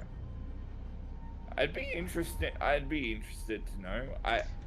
A part of me thinks that it might not even be purely on the basis of a timer, so much as just maybe like how many Concorde ships will jump in and pop You know, them off. You know. Aiden Caster on Twitch says 0.9 is 5 seconds, and a Oh, so there is a time. 0.5 is around 45 seconds, and no response at all under 0.4. Oh no, there you go. So there is. So it sounds to me like essentially, if you're going to be doing, if we were to go on a mining expedition, Yes. somewhere where it's at 0.5, and we know that there's 45 seconds before Concord shows up, you just Yeah. have to be, I think at that You point, would have to be more mindful. You right, know? at that point, I would be like the moment I see another player, Yeah. immediately finger on the jump button just in case. Yeah. That's why that locations UI is great because that gives you some bookmarks you can set up in advance for quick outs and ins in situations like that. You know. So, But there's also the factor of not knowing, like, maybe I don't, because I've not played this game enough to know, like, maybe it's a thing where everybody is fairly respectful at 0.4 and above. 0.5. uh, Like I said, I don't know. I haven't played enough of the game to be able well, to I make that can tell judgment you call. that I wish that was the case, but no, because I was on earlier today, and I was mining some ice in a 07 system, and I'm just chilling there, bunch of other randos just plucking away at the ice, and we all of a sudden, like about 15 after about 10-15 minutes of being there mining, we have a complete fleet of player pirates jump in. It was like a bunch of Corvettas. Right, was it Corvettas? No, I think it started with C. But literally, like, there was like at least 5 or 6 of them. And they were like blinking orange, and then their portraits started flickering red, and I was like, fuck, I gotta get the hell out of there. Sure enough, I got out of there in time, but I waited at the station for a couple of minutes. Went back, the belt was completely clear. No one was there bar a couple of the other miners that were there initially. And I'm guessing they did the same thing. They walked away, waited a couple of minutes, and then went back. But before all the miners could come back to the belt, those damn pirate players came back again and tried a second time. Interesting. Yeah. Catalyst is what they were, someone is saying. It might have been. It started with C, actually, if I'm remembering it. It's moments like that where I wish I just recorded the damn thing.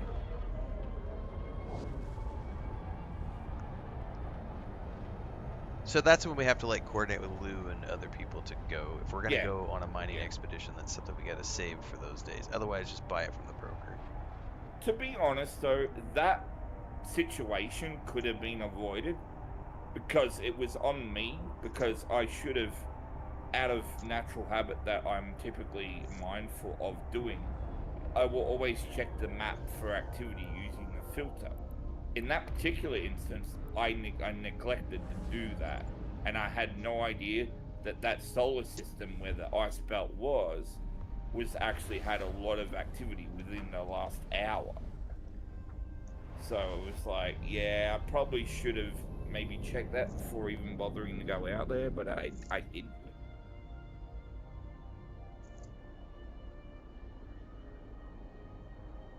Warp drive active. Makes sense. But yeah, I'm warping us to our HQ. From there, I don't know what you want to do. If you want to Okay. go back to Vlad and mine the normal bout we do there. Yeah, I Or wouldn't mind. We can. I don't know if we need. We could look at what we need. I need to see. yeah, have a look if you want. I do know that we could probably use some more Mexalon. That I think is the one we have the Least lowest amount of, which is the of. Plagio or Yeah, whatever it is. yeah. And there was Plagio in that belt we were on before, so. I mean, I can warp us to that Yeah, system go for it. belt if you want. Alright, nice. Go load up on Plagio. That's what I was getting earlier. Warp drive active. Yep. Yeah, I gotta wait like another day and a bit before my damn skin's ready to be applied. How Oh, I how forgot long do about you have mine. left on you? Yeah, you probably should. I don't remember where to check that. It's under the Neocom, and I think it's under personal. No, hang on, ships. No, not ships. Where the fuck are you? Paragon service. That's what it is.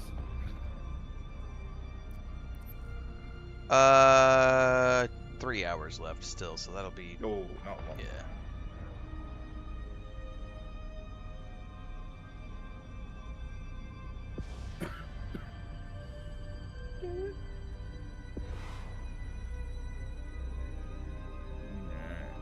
Let's see. I mean, what I will do is, in this system. Ah, shit. Stop. I did the wrong damn thing. Oh, I forgot to click the jump gate anyway. I was tapped out. Alright, let me know when you're free.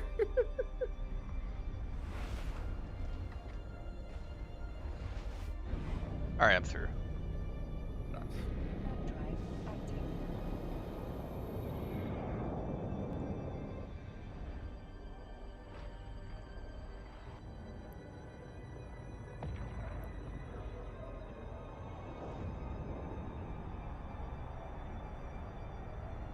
Yes, Lou, that's what you're here for.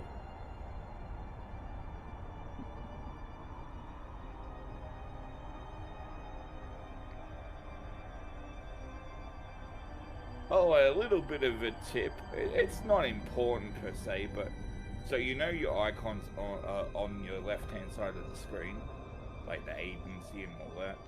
Yeah. If you right-click them, you can actually select a custom color for the icon to be, if you want to organize.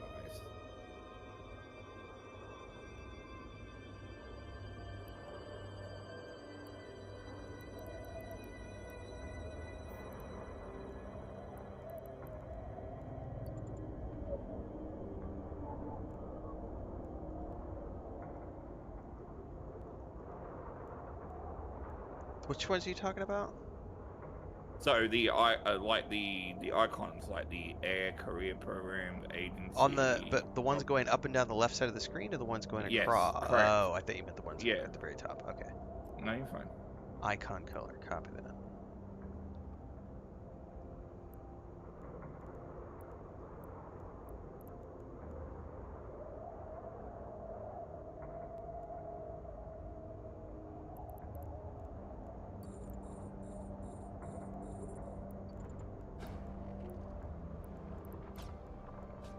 I'll have to sort this.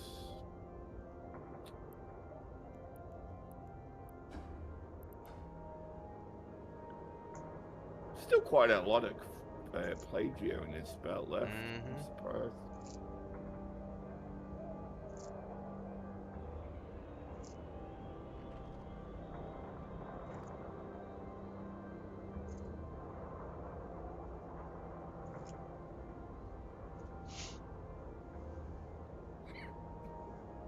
And also, before I'd be willing to go to any of those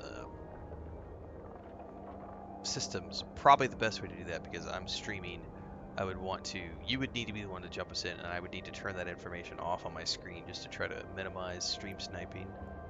Yeah. Yeah, no, Like, keep definitely. the system info turned off, that way I'm just following you guys. Yep. Yeah, no, People we will can still see it when I definitely use the coordinate gates, that. but outside of that. Yeah, honestly, if you're in and out of the gate quick enough, they're not going to spot it too easily. Unless they're really, really that determined to gank you. Oh, I have my fans. You have your friends. How many of Don't them worry, are that's what playing we... this? I don't know how many are playing this game, but I mean, that's what we got Lou and Varan for, and anyone else that joins.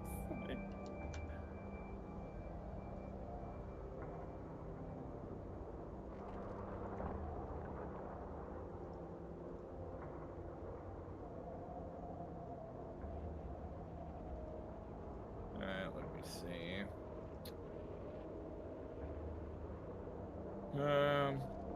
What? I can't remember. Like, I don't think it was either of us that did it, but yeah. Yeah, there's usually at least one or two rats that jump in at this spell every 20 minutes. That 20-minute timer, by the way, starts the moment they're dead. So 20 minutes from the death, the last time that pirate died, basically. So if it pops in, definitely don't hesitate.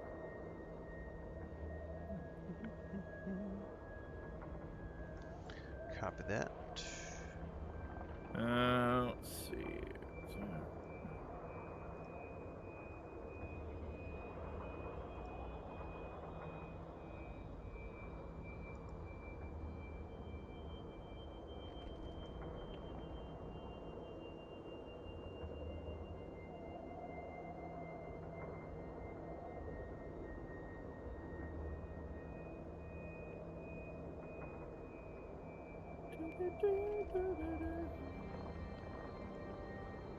Speaking of which, how's your skill training going? I'm literally just down to. Let me go open this up. I only have 2 things training right now. Okay. Drones 4 will be done in an hour and 8 minutes, and then mining upgrades 4 is going to take 3 days, 11 hours. Yeah, So not surprised I'm that not one's a couple of days. I'm not touching anything until that's done, and then I'll probably. What I'm gonna want to do is set up. Now that I know that I can't do missions as an explorer, but that's just doing exploration for the sake of exploration. Yeah. I'm probably gonna want to set up a combat ship so that I can do missions, like combat missions, and then maybe run some mining missions, because I will want to vary this with that, because if I can't do this every day, I will be like, no, must do something Yeah, no, more I get it. action based. Yeah. Or On if that, Lou is going to be able to join us in the next couple sessions, or whoever can join us, if we're going to go yeah. do like activities, like go deeper into space and mine stuff where it's a little bit dangerous, I would do that as well. So yeah.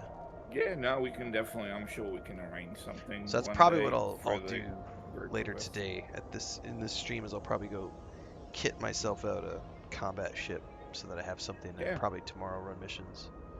Actually, I would have a look at the market and maybe see what ship classes you can currently fly at your skill level.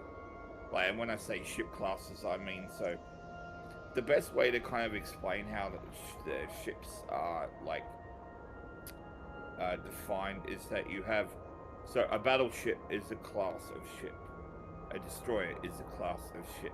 But then you have, okay, various tiers of higher versions of ships within those classes, right? So, in most cases, near the beginning of the game, you're going to be able to fly the basic tier of a good few of the classes of ship. So, like for example, destroyer, you could probably do. You could probably also do. Trying to think, maybe a battle cruiser, maybe. I'd have to look.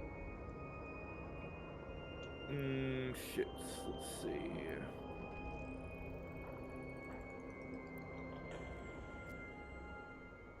If I'm looking in Galente, like I think the next tier for me would be the cruisers, Yeah, the cruisers. Yeah, which I don't have unlocked yet because I need to learn rank 1 battle cruiser. I don't think that one will take too long. I think it says You it got takes 1 day. yeah, so a couple of days on that other one you just said before, plus 1 day for that. Yeah, Yeah, but I can it's not too bad. prioritize this right here if I want to make You a could if you cruiser. wanted. Yeah, Yeah, I'm probably gonna do yeah. that. Hang on a second. Let me actually just do this really quick because um that'll give me another objective. Because the other one is just the rank 4 Yeah. um The two popular cruises that I tend to hear a lot of people talk good, like well of is the Thorax and the Vexor. Those are the two generally popular picks among the four available. hang on, hang on, That's hang on. if you were to go. I was training, so I don't know what you're talking about. Hang on. No, you're fine. You're fine. What were you saying? I was just saying, so like if you look at the Galante cruisers on the Yes. market, right, you'll see that there's 4 different cruisers. So the two out of those 4, the 2 popular picks that a lot of people speak very well of is the Thorax and the Vexor. I have a blueprint for the Vexor, so I'll probably just make that for myself. Yeah, there's one in the core thingy. Yeah. Yeah, I got one too from the loot yesterday. Yeah. Yeah, because the other one is the Navy cruiser, and that costs like 42 million. I'm not gonna go spend 42 million on a ship. Yeah. I will make one. I mean, I'll have to buy some resources, but that'll give me an objective for tomorrow. I'm actually surprised carriers are appearing on there. It goes cruiser, battleship, dreadnought. Yeah, there's meant to be another one called carriers, and they're very specifically made for like armies of drones to be launched from the ship. I see the carrier. It's Oh, you do see it? at the very end under dreadnought. It's like the 3rd tier up from dreadnought is carrier. Yeah. You probably need a fair amount of training before you could use one of them. Yeah, there's a lot of missing skills.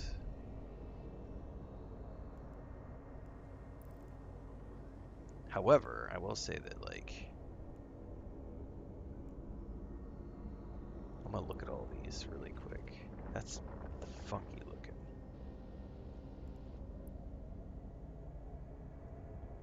It's like a I'm frickin'. gonna drop this load off here. The Nyx looks really cool. The Nyx, I've heard some alright things about the Nyx. The Thanatos looks like an aircraft carrier, whereas the Nyx looks like a space station. Yeah, see that one there, the Nyx, that is a popular one. Yeah, I've seen a lot of people use that.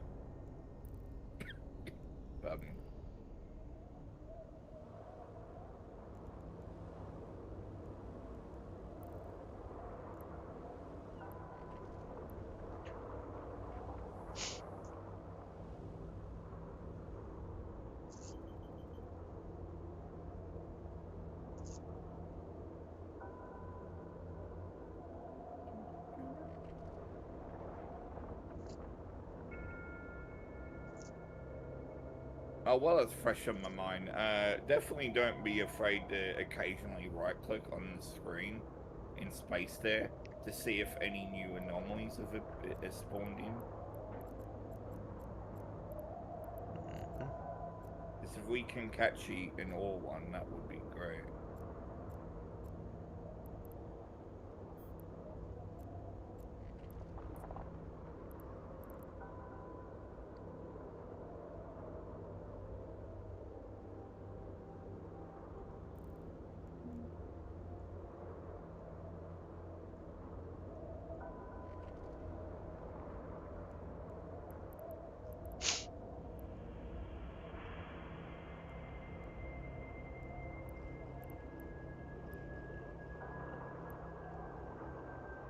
The Nyx is a super carrier, says Aiden. It's a dread killer.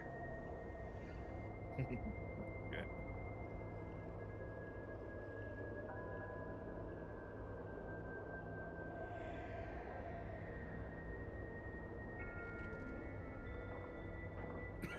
Fucking hell. Coughing a bit.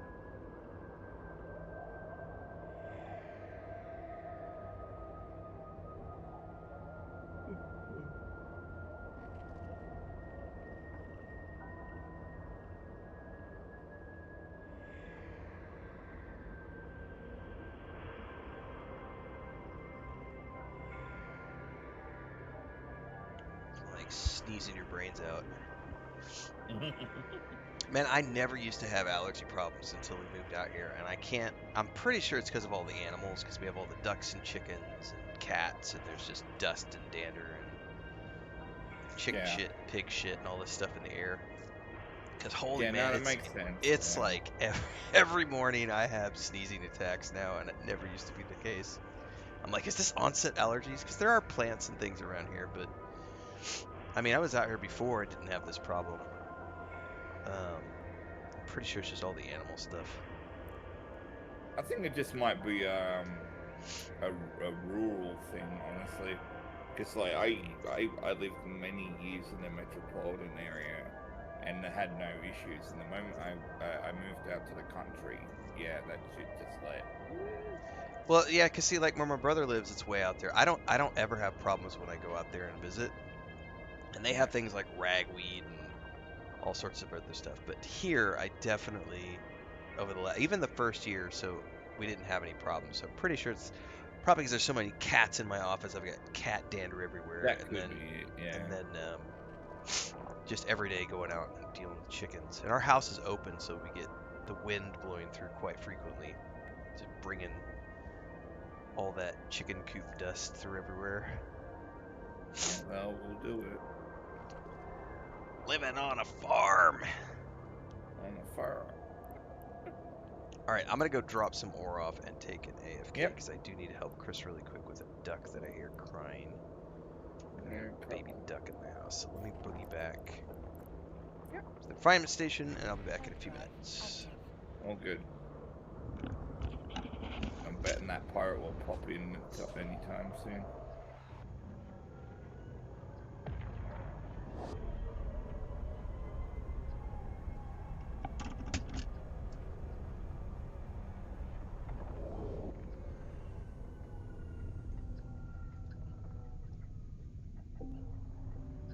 Docking permission requested.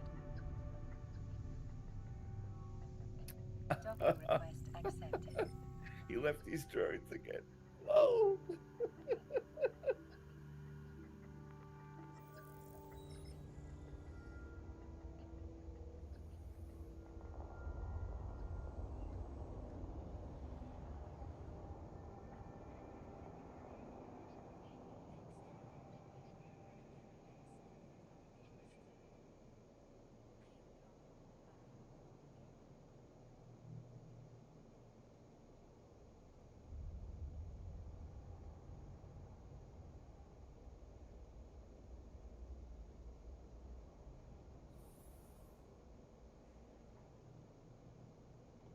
Yep, there's the pirate. I knew it would pop in. I've got a feeling.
and the rat is dead.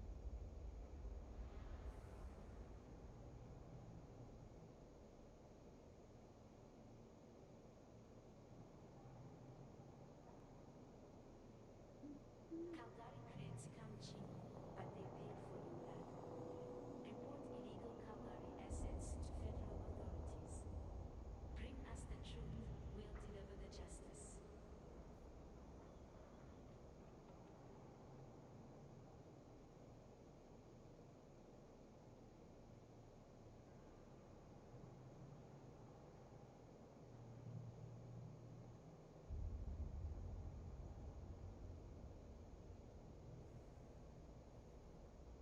For news you can trust, tune in to the cluster's #1 provider.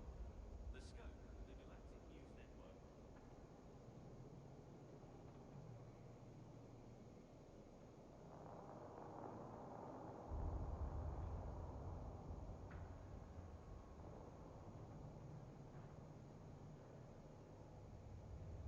Oh, no anomalies in here right now. Hmm.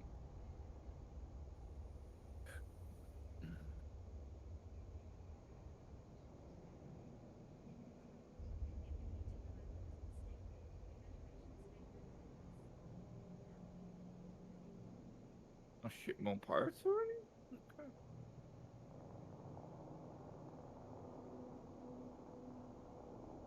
Yeah, I should probably.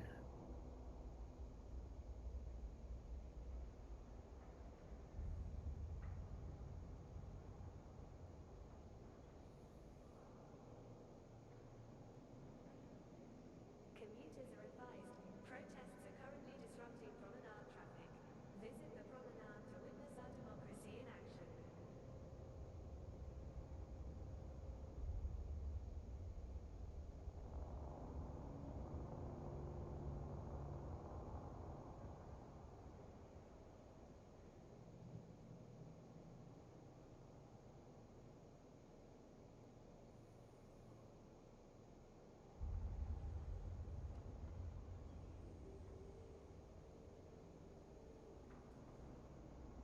Verdant forests, vibrant life forms, majestic mountains. Visit the Yeah, I had a feeling he might have. Wheels of War. Entauki virtual tours, a vacation worth fighting for.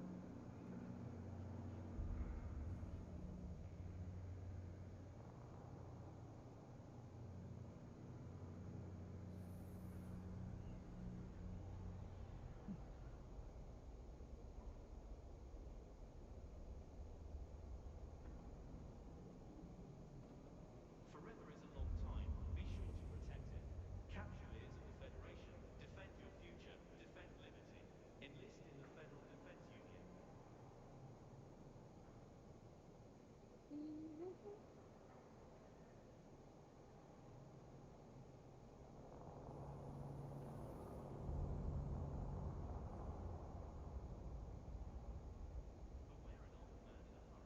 Thanks to our old land, you can relax and let our drones do the work. Creotron, buy or beware. I appreciate it, Jack.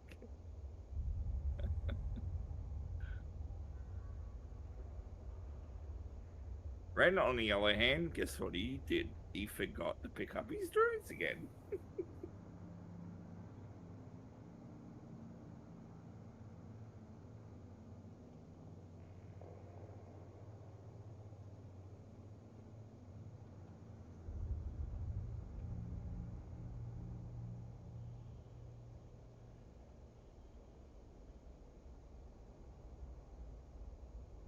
Stream Supreme Court cast to see our Federation's justice in action.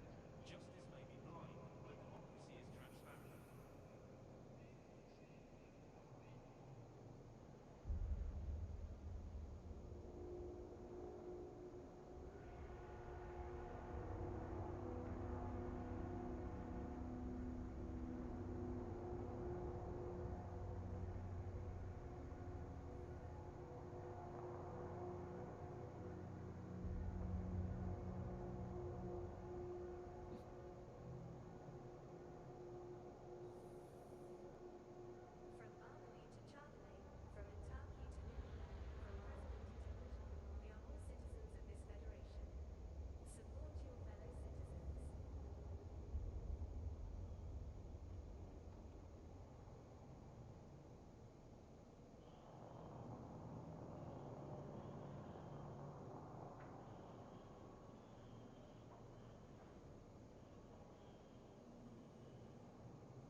I'll do.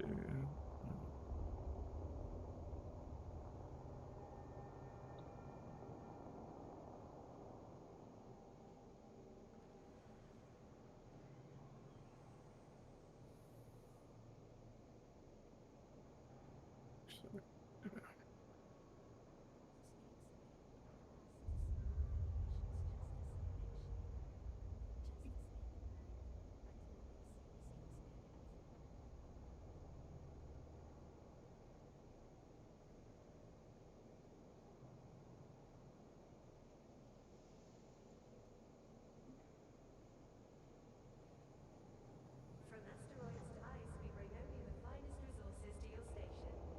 Astral Mining Incorporated, the resources you need to succeed.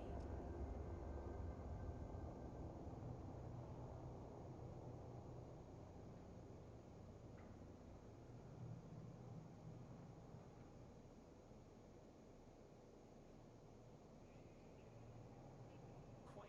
In the heat of the moment, stay cool with the Federation's favorite flavors. Now available in blue.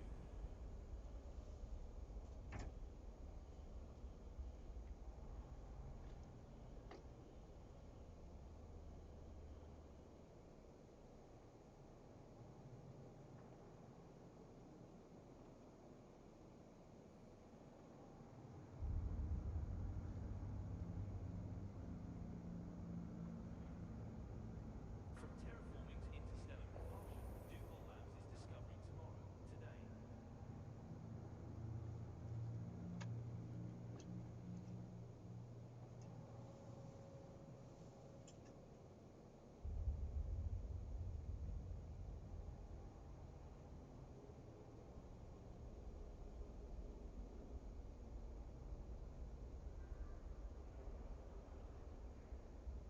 Are you ready to lead the way?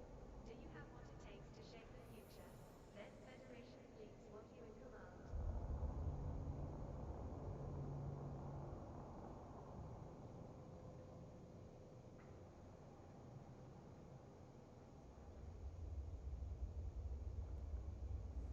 news you can trust, tune in to the fastest number one provider.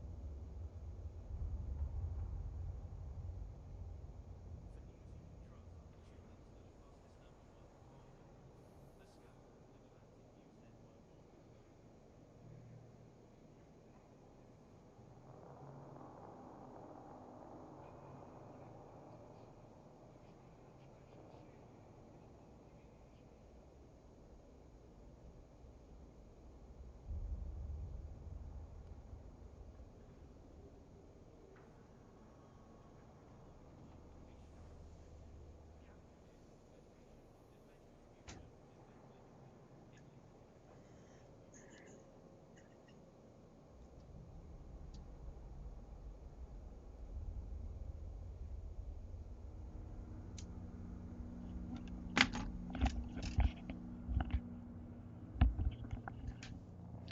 Homestead chores for the win.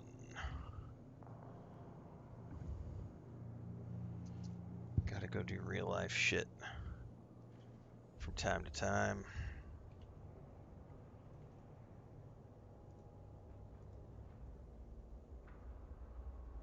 Welcome back. Alright.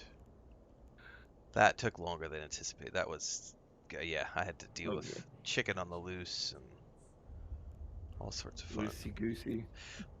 Well, we have, it's a messed up crossover, but one of our chickens hatched a duck egg because she somehow got a duck egg mixed in with her chicken eggs because there's so many animals everywhere. And so Jeez. we have this duckling who's all by himself who is his, and we can't leave him because chickens are, yeah, they're different, and and she's trying really hard. She wants to be his mom, and he wants, like, he thinks that she's his mom. But the problem is chickens like to roam around and go places that little baby ducks should not be going, and the risk of him getting stuck or killed, because we just lost one to an iguana last week. So we are Oh jeez. keeping him inside at nights, and then I took him outside to hang out with his mom for a little bit, and then she got mad And I'm like, too bad. I gotta go back to work. So he's in a box screaming bloody murder right now. Let me back out. No. He's like 3 days old.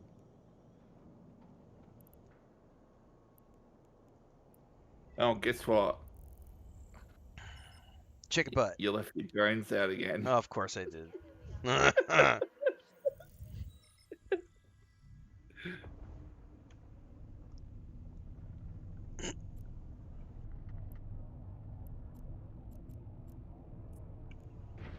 drive active.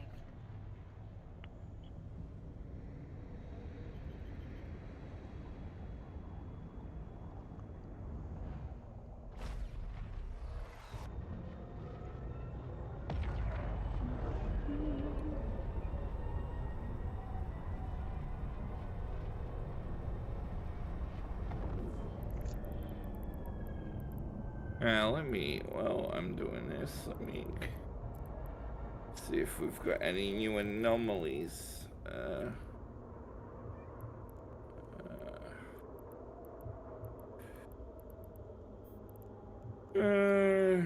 Apparently,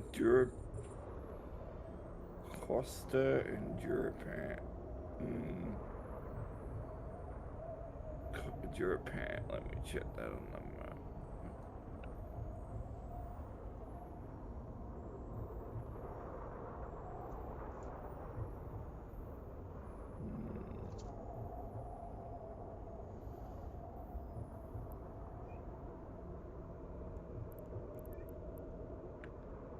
I might need to just set the temporary.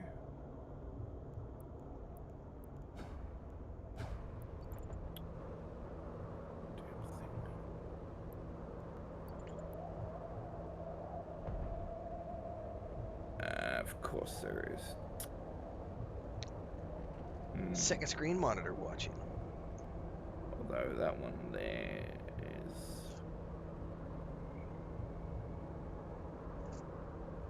It's actually not too bad. I mean, we could go over to a new anomaly in a system called Durapan if you want. Do it. Let's do it. Alright. I got like 45 minutes left. I'm good. Let's roll. Sweet. Alright. Wait, let me grab my drones before I forget. Yeah, grab your drones. Yeah. I'll turn off this mining laser too for a minute. Alright, let me just make sure I've got it set. Yep, okay. Alright, you good? Yep. Alright, let's do it. This one's about only 4 jumps away, so it's not too far.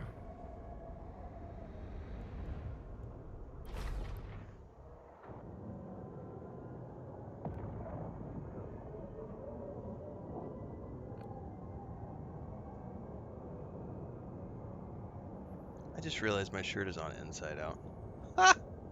It's one of those kind of days. I'm surprised my wife it's didn't Sunday. say. You've got that excuse, you know. Wait, is it Sunday or is it Sunday. Monday? No, Sunday today's for Monday. you. Monday. It's Monday. It is. Oh, Yeah. okay. It's a case of the Mondays, my friends.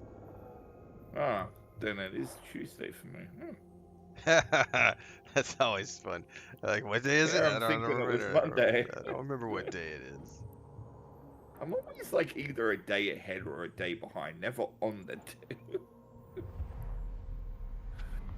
I have to put things into Google Calendars because I don't do holidays. We don't do none of that stuff. So it's just I have to. If it's not in Google Calendar, it gets forgotten. Period. I don't do birthdays. I don't do any of that. It's just nope. Like my nieces and my nephews are always like upset that I don't remember their birthdays and stuff, and it's like I'm sorry. Like Yeah, no, I'm horrible with that stuff. Like, I would love to like wish my nieces and nephews happy birthday and all that all the time, but yeah, like, God, I'm horrible even remembering my mum and dad's birthday. I feel ashamed admitting that, but it is what it is. I don't. Yeah, I just don't. I think the only thing I used to celebrate was my own birthday. I would go treat myself to a nice expensive restaurant once a year, Yeah. until I got married, and then I haven't done that for years because now we just. I think when we were living in the city, we would go out a lot because it's just what else are you gonna do? But since we're out in the countryside now, we don't go anywhere. Doing like we'll go to breakfast together like 3 times, maybe 2 3 times a month. We'll go out to breakfast. Yeah. Um, Drive active. but other than that, it's just we have the homestead, we have our grandniece, grocery shopping. Maybe once a month we'll go somewhere with Christina's sister, like go to the park or go to a shopping center or something. But for the most part, it's this is it. Like it's just I get up, I play video games all day, I watch TV shows with my wife Yeah. at night or my grandniece. That's it. It's a very Yeah. simple existence, and Yeah, not relatable. Like outings oh or yeah, like special occasions like Christmas. it's So yeah, rare now. and also like because our niece, the mother of our grandniece, is like she's early 20s right now, right? And all she wants to she works very hard, you know, but Mhm. outside of work, she's always wants to go do stuff with her friends. Like she wants to be out and go to restaurants and go to events and go to the circus and the local fair and the ferry and all these different things. And I'm just like, yeah, nah, man, I'm good. I want Netflix and a glass of wine. I'm just, I don't want to go anywhere. Yeah, just want the simple things. Yeah. Just have dinner, sit in front of the couch with the TV on. Yeah. Yeah, it's like people are like, you gotta go to TwitchCon, gotta go to PAX. I'm like, no, man, I don't want to. Actually, I wouldn't mind going to PAX at least once in my lifetime. Like, I've never been to anything like that before. I did so many travel conferences that you've seen one, you've seen them all. I mean, gaming, it would be fun to go to a gaming conference, yeah, sure, but like, Yeah. I've also done it so much. I know for myself personally, I'm just like, Yeah, we have I'm a lazy and thing old. here. We have PAX here, Oh, you do? but There's an Australian version of PAX. yeah, PAX East, I think it is. Yeah.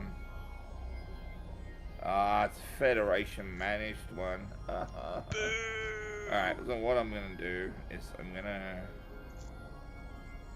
warp us to the nearest station, Drive active. and I'm gonna Look quickly again. see if there's any others nearby. Okay. Oh yeah, Yeah. that one might be lucky. Alright, we'll try that. We'll check that one out once we. I got come out time. of I mean, we're just burning time and looking for ore because we need burning it. time, yeah. It gives you, gives you time for more screenshots. Yeah. JK says my clock has what day it is on it. Yeah, that would be useful. I suppose my phone tells me that, but I just don't. It does tell me. I just don't pay attention. Yeah, like I have that stuff right in front of me on the computer, but do I ever pay attention to That's that? true. I stare at No. my screen all day and I have no idea what day it is. It's right there at the bottom right. Drive active. Yeah, that's my life. It could be right in front of my nose, and I'd still be oblivious to it.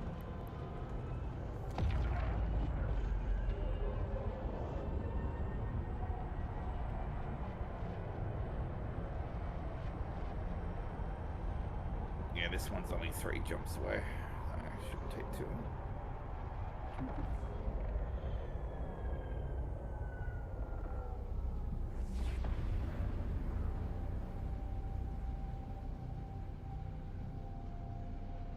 And jump. Oh shit! Hang on, I was tabbed out. No, you're fine. Jump. Station. Belt. Stargate. Jump.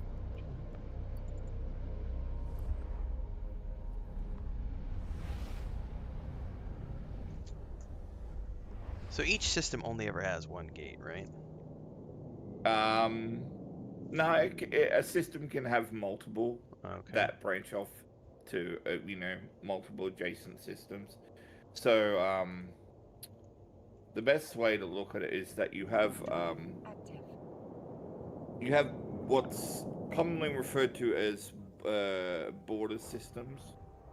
and then you have fork systems. And fork system is basically how it sounds. It's like basically a system that has multiple gates leading in different directions, and then a border system is like a system that it has a main central stargate um, that divides two regions apart from one another. So, like for example, if you went to a solar system there's was it the where are we right now?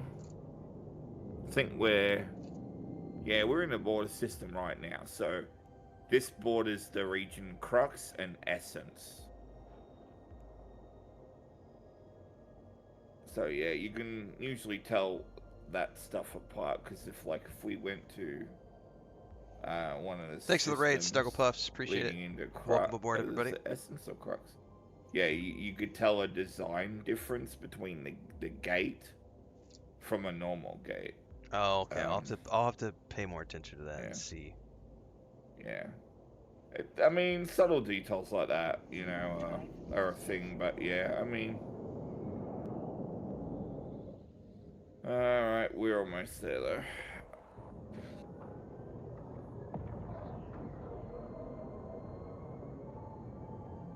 So this is a major gate right here because we always see these ones. Yeah, so this is a normal gate. So this one isn't gonna take us to a system Subsystem. that goes, yeah. What'd you call them? Not subsystem. You called it something different. Secondary system. I forget. Yeah. So you got a border system, Border and then system, you've that's got what it was. fork systems. Yeah.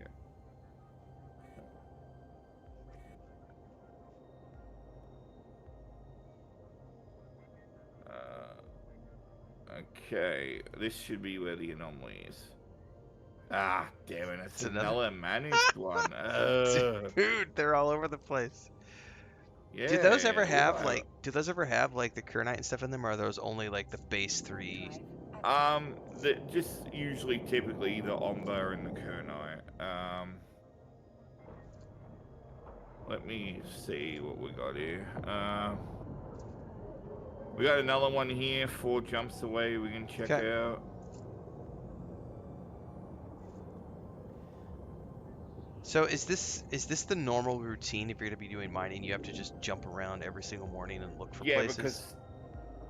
Basically because the agency UI, it tells you where it gives you a basic general idea of, hey, there's a potential for this thing in this system, but it's still dependent on you vetting whether or not it's exactly the thing you want or you're after, if you get my meaning. Like some things you can are so like obscured like that, like just going to a normal asteroid belt, you know what to expect with that, and you know how easy it is to, like, get to it. But yeah, things that are generally like this, for example, yeah, it's basically just a game of gamble, really.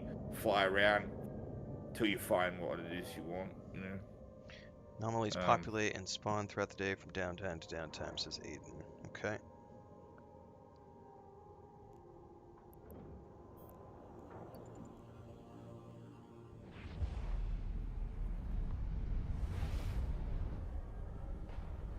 Webb says the best high-sec mining right now is the military campaign mine sites. Yeah, I mean, I can look at that in a second once we check this next system that we're going to. Drive active. If this one and we're going to turns out there'll be a basalt, I'll do that. But yeah, it's kind of annoying we have to like do that though. Like our RNG is not on our side right now, it seems.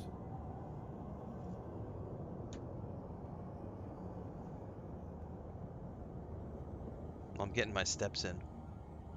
Yep. Get your steps in. I think I did get it earlier. I did like 3 jumps and it gave me like a daily thing. Oh, nice.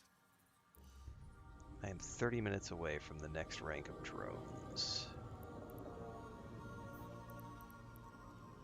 Yeah, definitely jump now if you can. There is a suspected player behind us, so they might be jumping to this gate. I don't know.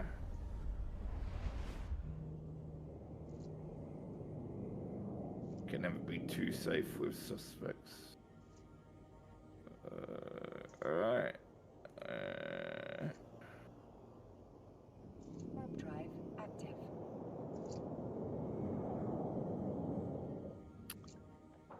Alright, we got one more jump and we should be in the system with the anomaly.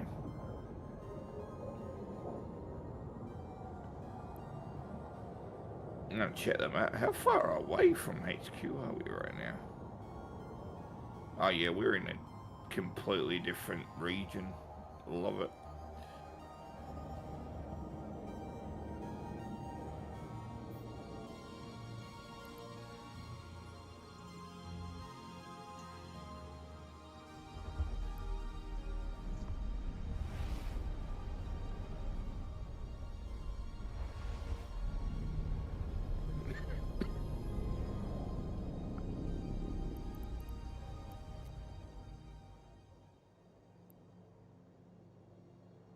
Ah, damn, it's not a it must have just reset.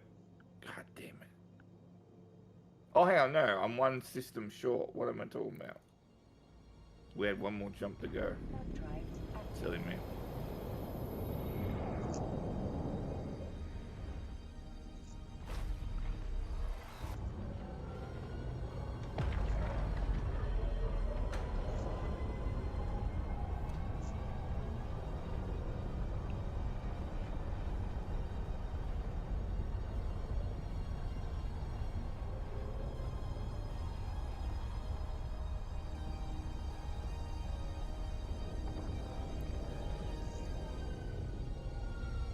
Alright. Jump through this and let's pray.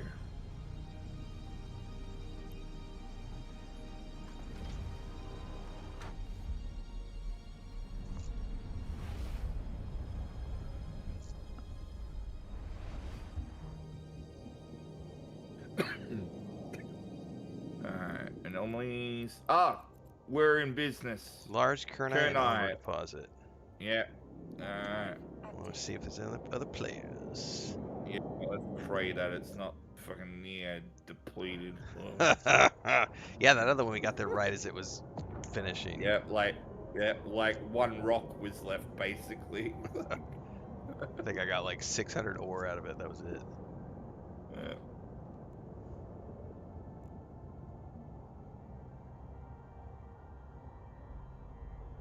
Yeah, we'll definitely try that other thing. 3 other what was it? players here. And plenty you know of what? stuff. This is good. I like Alright, it. launching drones. I'm going for some Alright. kernite.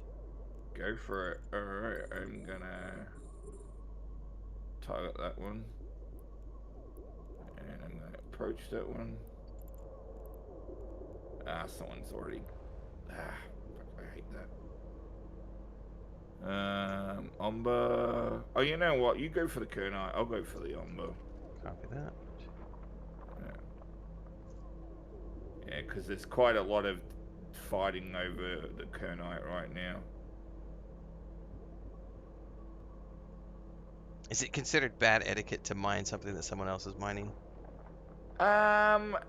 Look, yes and no. Yes, if there's few people on the bout and there's plenty of vacant rocks around you that you could be prioritizing.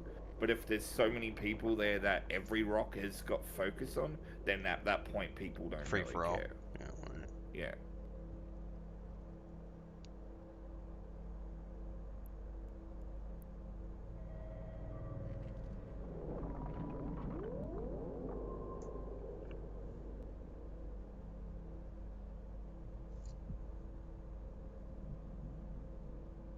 Yeah, there we go. Mining the umber life. Well, I'm glad we got to one that has a few on it. 'cause Right. At good the very least, lord. we can load up and Yeah. at least have one successful run Oh, I of the like things this. we need. Hey, zoom out all as far as you can. we're in the middle of a gas cloud. Oh, that's cool. Yeah, Oh, that's very cool. yeah. Got some storms There's like a too. You know. satellite there. Yeah.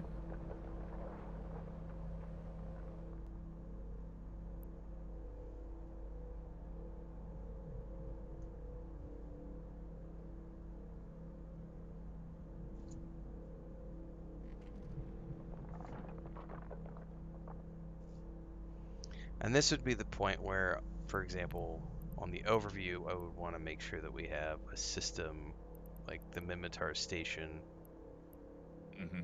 core complex. I mean, that we have something easily to jump to immediately, just bloop, Yeah, to offload and then come back in. Yeah, or absolutely. dock at to run away from bad guys, Exactly. stuff like Yeah, that.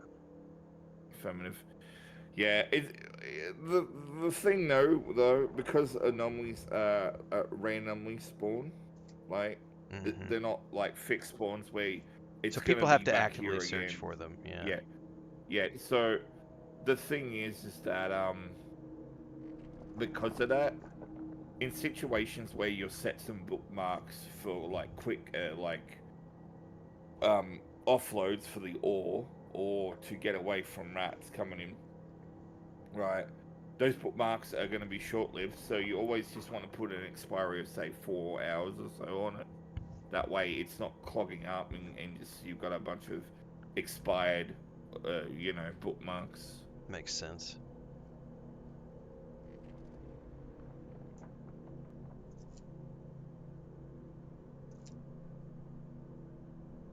Now I'm assuming everybody I'm seeing out here has drones, so I'm assuming they're all like doing the same Um, thing, or do they have mining okay, so drones?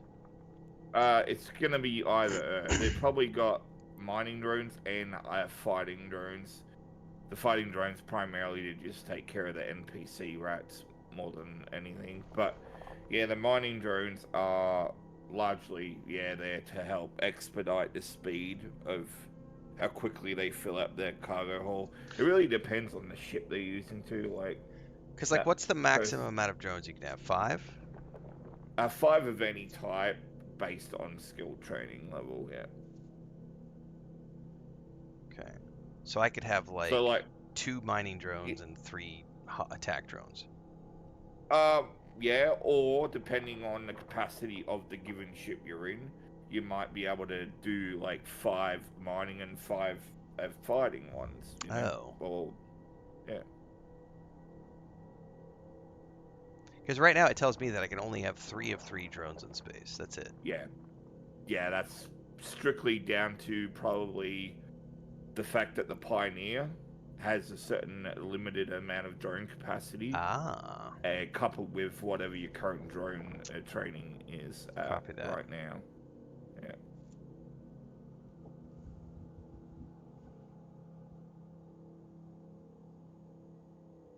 Yeah, there's definitely been a couple NPC rats that have jumped in because I see their wreckages on Mhm. overview there. So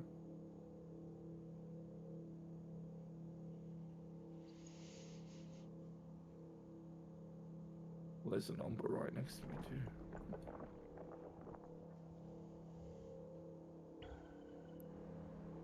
I should probably do a scan and see what the quantity on that roid is.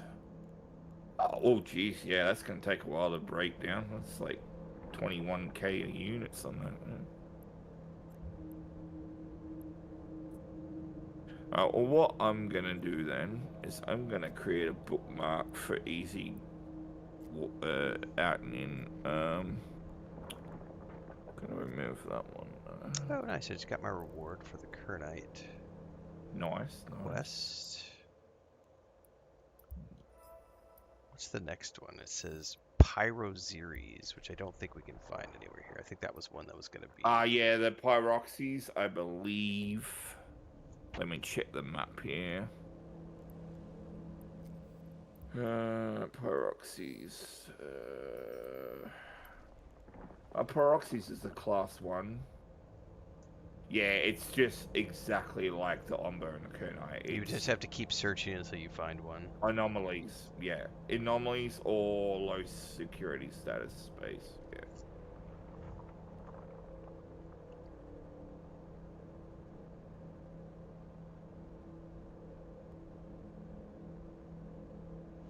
Copy that. Yeah. All right, well, so from here we just load up because I got that completion. So that was the main thing that I was looking at. No And I'm worries. assuming when you go pick up mining missions, it's going to be the same thing. They're going to ask you to go find something. It might be common, Yep. it might be rare. Correct. Do they Where on give you earth are we? waypoints to specific asteroid fields, or do they expect you to go search the Um, anomalies? Typically, whenever you pick up a mission, they provide you the waypoints. Are those open waypoints or instanced waypoints? Um, As in, if I do the mission, is it opening up a private version of that for me, or is it something where everybody who has that mission goes it to? depends on the type of mission type Oh. you're doing. Like for example, ones that are made for group-based stuff, typically no. Um, like you're gonna. It's a. I would just say this. In most cases, it's a lot more open-ended in respect to that stuff compared to say how it was for you in Exordium, where we kept running into that issue where we'd get to like an area with an acceleration gate, but only you could go through it. For example. Hmm. Probably. Where the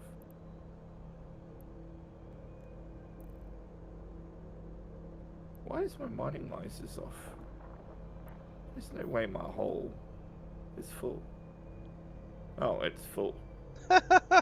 I'm only about half. Okay. The Kernite takes longer to harvest.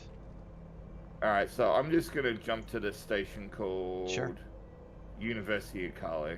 I'm Hmm. just gonna do it there.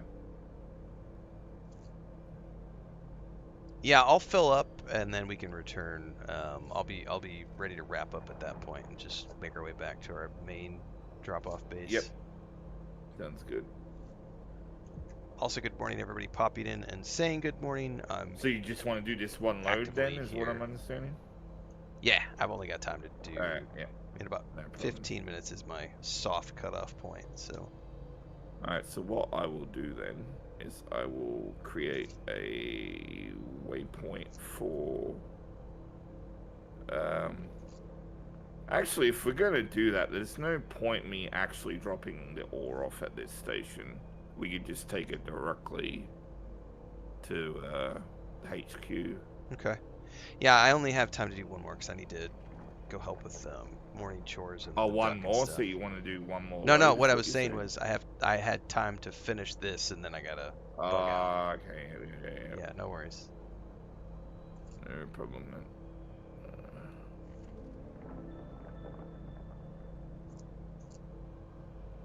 Alright, well, what I'll do then, It's gonna take me a bit. I'm only at the halfway point, so I bet I got another 10, 15 minutes to fill this bad boy up. yeah, what I'll do is I'll walk back to you then, and then when you're full, let me know, and Okay. I'll do a fleet walk back to HQ first.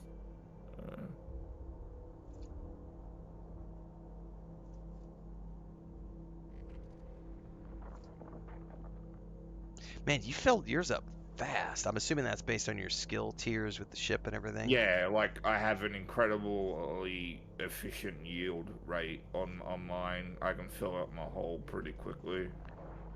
Yeah, because usually I've noticed that like in the time that I can make one haul, you can do three. So Yeah, you appear to be 3 times more efficient from what I've seen. yeah, yeah. Well, there's multiple factors on why that is. For firstly, you're using mining beams can be broken down into two basic categories. You got the ones you're using now that look like actual gun turrets almost, Mm-hmm. and then you got what's referred to as strip miners, right? Um, so strip miners definitely have a greater yield, right? Per cycle. Now, when I say per cycle, what a cycle is that for every time that white bar around the outer edge of Mm-hmm. the mining laser goes around, that's one cycle. And so it's basically how much ore you can bring in every time that cycle completes. Yeah, in this one case, it's 32 rotation. meters tripled by 15 seconds. Yeah, there you go. You get it. You understand. Oh yeah. So yeah. Also too, another point on why that is the case too is I'm suspecting you have a greater total cubic meter of mining hold compared to my ship. I don't know what your current is. Mine's 9k. Uh, how do you see that? I guess I could just So you, go yeah, straight you to just your open vision. up the little so Mining there's a hold is button. 8,000. Yeah, oh, so you're only a k beneath me. So yeah, that wouldn't make too much of a difference, but it does play a part.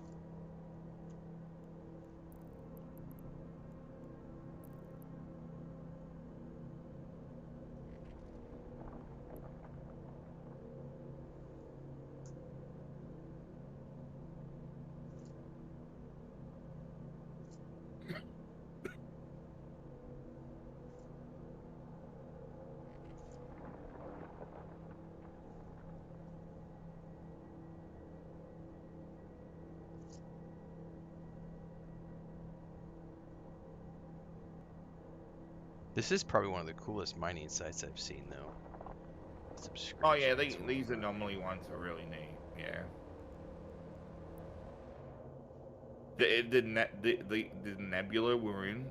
So, funnily enough, the volumetric tech that that it's built upon, it's actually relatively new tech. They only added that kind of stuff recently to the game. I think like an expansion or two ago, actually.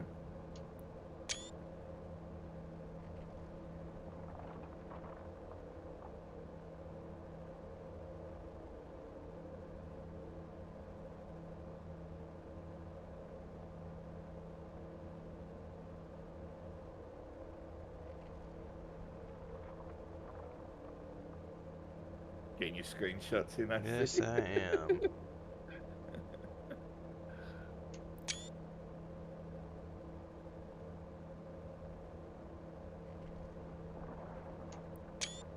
That'll be a nice one for the dailies.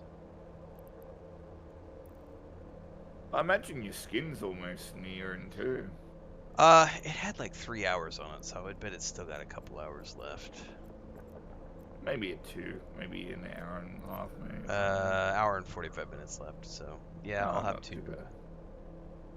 I'll take a peek at that when I'm done. I'm assuming I can only apply that skin to that one type of ship.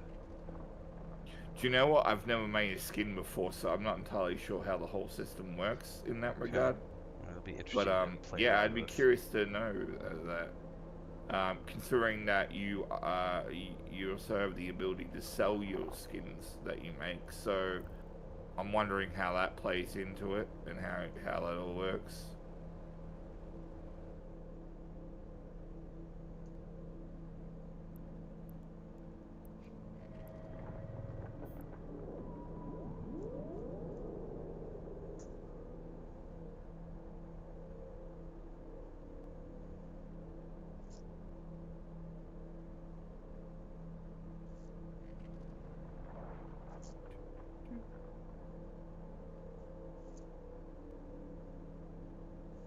Yeah, it's funny. By the time we finally find one with a bunch of ore in it, we can't be here that long. Like, Damn it. the irony, fucking irony. Yeah, I think the better thing to do would just be at the start of the session, start searching for the Yeah, anomalies and go basically, from there. yeah, Just like that's the priority for the day. yeah. Tomorrow when I start, I think what I'm gonna do is I'm probably gonna get that. I need to go check my training too, because it's gonna take me 8, 9 hours. I got 9 hours for the destroyer and cruiser stuff to be finished for me to be able to pilot that Oh, ship. So I think nice. what I'm gonna do is after I wrap up my stream, I gotta go do some work, but I'm gonna come back and do some offline stuff Yeah, probably and go get the definitely. supplies to get that blueprint going because that blueprint's gonna take, Yeah, however we're gonna many take a bit hours. to That way tomorrow work. morning when I Yeah, log in, I'll have that new combat ship ready to go. I can get it nice. fitted tomorrow morning and then maybe run some missions just to. I would even reach out to Lou and Varane and get some suggestions on what they might recommend in terms of fitting for, you know, a battleship, or sorry, a Cruiser, vexor yeah. or whatever. Yeah.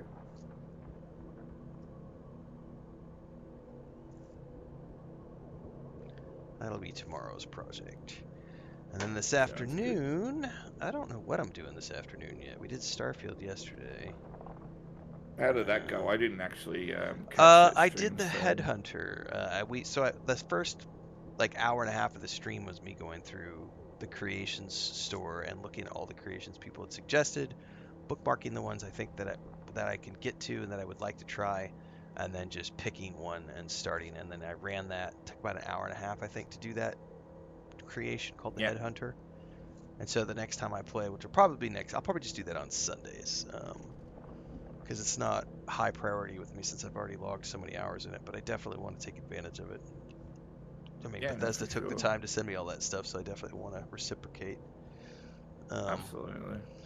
and I want to see it, so that I'll probably do Cryomancer next week. I mean, assuming most of them can be done in a few hours, other than maybe Watchtower, which is meant to be like through a whole playthrough. Yeah. I know a bunch of people have recommended Dark Star, but that's like an overhaul, like total game conversion. I'm not ready to do that.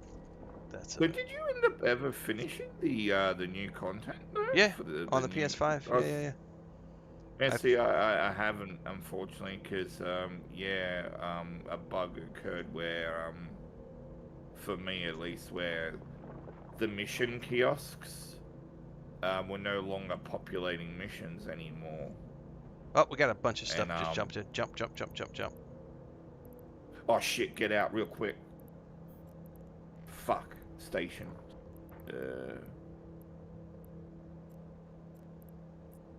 I'm warping us. All right, thank you. Oh, I forgot my Yeah, drones. Too bad. yeah, scoop them up real quick. I don't know where the button went. That's alright. I've never Yeah. seen that before, so now I know what I'm looking for. Yep. Yeah. No, that's like a very clear indicator right there of what you look for. Yeah, they were all Yeah. like yellow and orange. Yeah.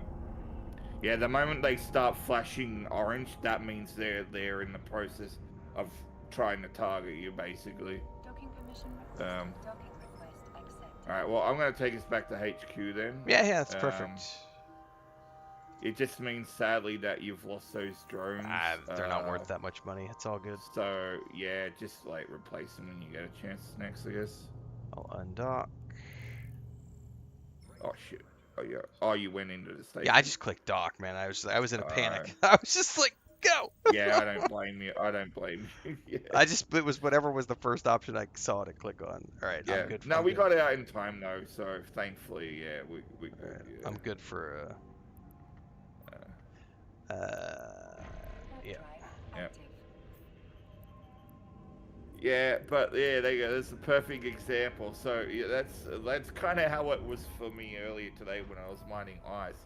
Just like a whole bunch of them came in. It's like what? Yeah, that was like 3 or 4 ships, I think, something like that. Yeah. Yeah, about 4 I saw. Yeah. Which kind of makes me think that the kill count on that system. Oh, no deaths in that system yet.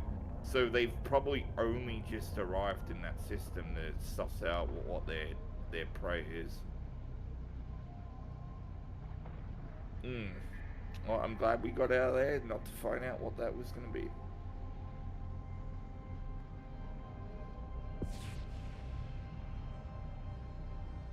We're going to probably take a couple minutes here to get back though. It's like 7 systems out.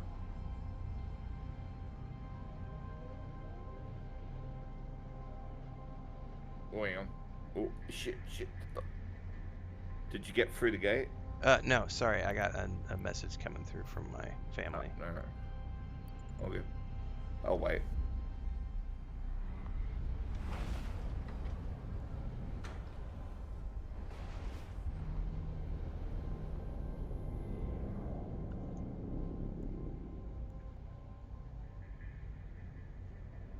Alright, you're good?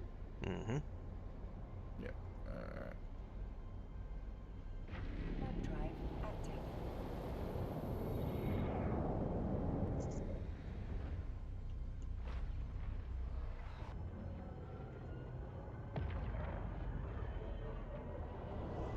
I mean, how did you go with that? Did you get even close to a full load?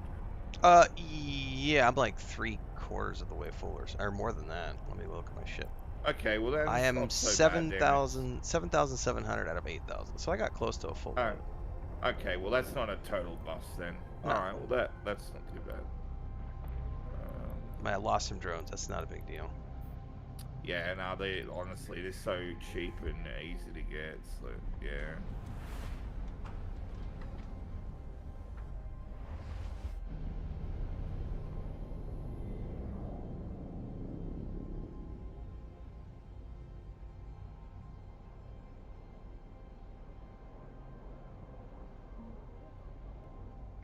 Warp drive active. Alright, 6 jumps to go.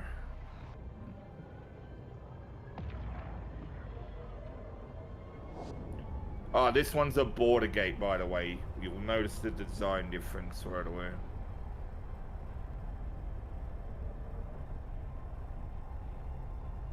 Okay, let me take a peek when we get closer.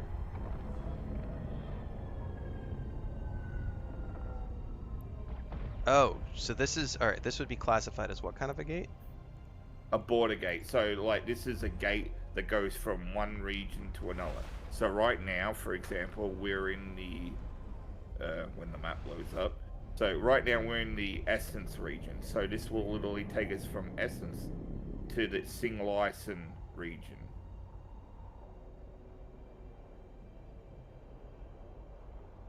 Okay. Skill training completed.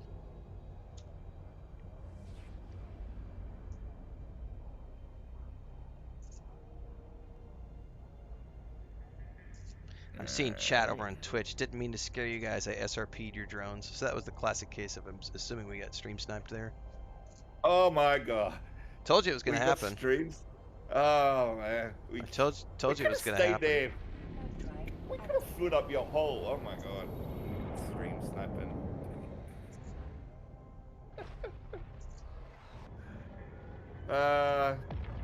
That's kind of funny, because then we had a bunch of other players there mining away too. They're probably like thinking what to themselves, what the hell's going on?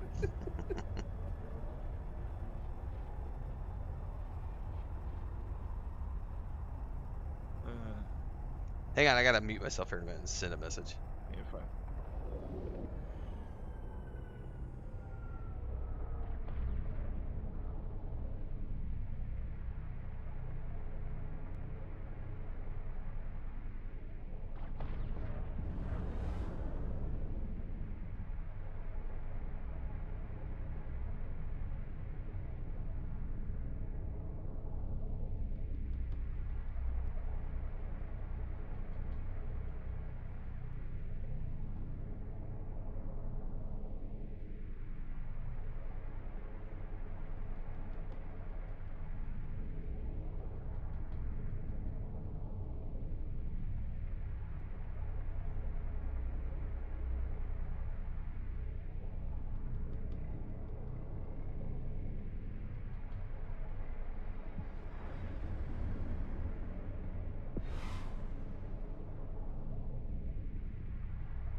All right, hang on. I gotta jump through this gate. I got sidetracked. Yeah, jump through, yeah. I waited there for you because I was like, you know what, I don't trust just sitting there on the gate, you know, something might happen, so like... All right, I'm through. Yeah, no problem. warp drive active.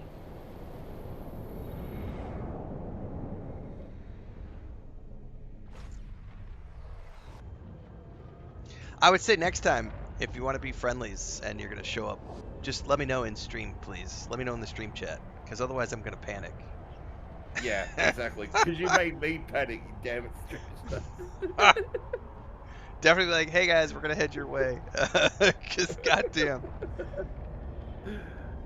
it's bad enough I have to take a pee from all the coffee I've drank. That was another level of I'm a new player, and I immediately saw that. It was like panic.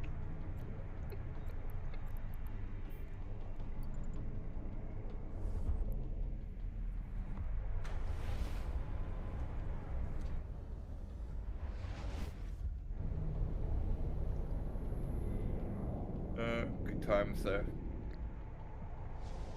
What does SRP stand for? SRP. I'm assuming that means you picked up my drones that I panicked and left. It might be, yeah. Terminology: Yeah. ship replacement process. What is that? Terminology that I don't know.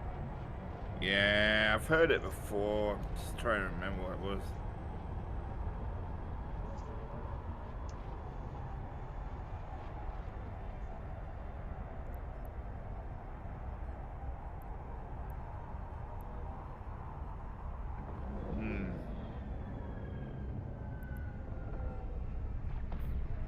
Ship replacement program. Oh, okay, yeah. So basically, I was talking about that a day or two ago, actually. So what a lot of corps do, right, is that for their members, they'll provide an SRP, or ship replacement program. So like, Oh. if one of their members loses their ship to a certain situation like that, for example, they'll just replace it for you. Oh, okay. Makes sense. Yeah. Which I'm planning to provide for us, though, for anyone that ends up joining the corp. Because I figure if we're going to get into mining and all the industrial stuff like manufacturing, we might as well, right? Yeah. I mean, you've got me for at least 3 months. My playtime is going to go down, though, in Yeah, that's fine. July because of all the new releases, but I'll coordinate with you. Sounds good. It might be a thing where I only get a chance to play on Sundays or something for group activities, but Yep. We're almost back, by the way. We're about to jump into Botane system. perfect. Joshua says it looks complicated. I'd like to try this. I just went through the new player experience last week from scratch. The game has a very robust onboarding system, and beyond that, there's also the help window. So I would say that if you go watch my initial episodes of me going through all the new player stuff, it's at the beginning of the playlist that I just started on EVE Online for my YouTube channel. You're going to see all that new player stuff. And beyond the tutorials, they have all these help videos, which these are all videos that are in-depth explanations of everything. Now, I also have the benefit of having Allie, who has played this game for a very long time. So I don't necessarily have to watch all of these videos because I just have Allie in Discord with me telling me all of these things and walking me through them. But if you don't have a friend to go through it with you, that's what all of these help videos are for. So it's not as it is an information overload for sure. But the tools are there with a robust um, new player experience that has been completely revamped and enhanced upon for the Exordium area, which just launched this June. And beyond that, you have all those help videos. So, I mean, there's 50 to 100 hours of content that you can jump into and play right now for free and learn how to play the game. And then if you're still having fun after that point, you can do what I did and go for a subscription and dive into the rest of the game and join a corporation and all that stuff. It is complex, but it's also just like any other thing in life. It's easy to learn as long as you have the time and you go through all the steps and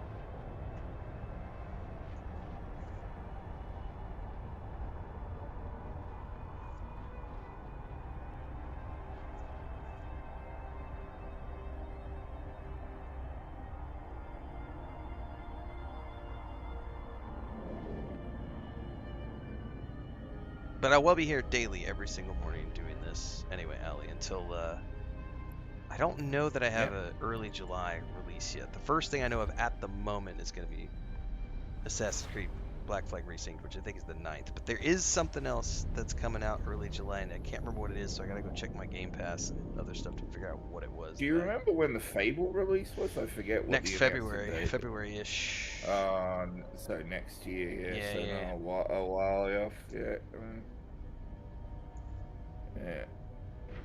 Just kind of hoping it wouldn't be pushed back again, but what it is, what it is.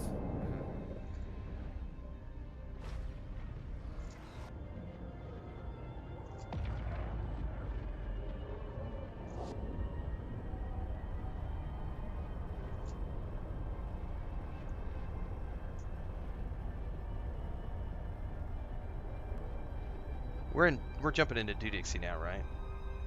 Yeah, we're in New Dixie now. All right. I'm actually gonna branch off and go to the refinement station from here because I've Yeah, got go a for it. load Yeah. of ore. Yeah, I'm gonna have to swap over to my holo and quickly grab what I put in the Vlad system. Shit. Stop.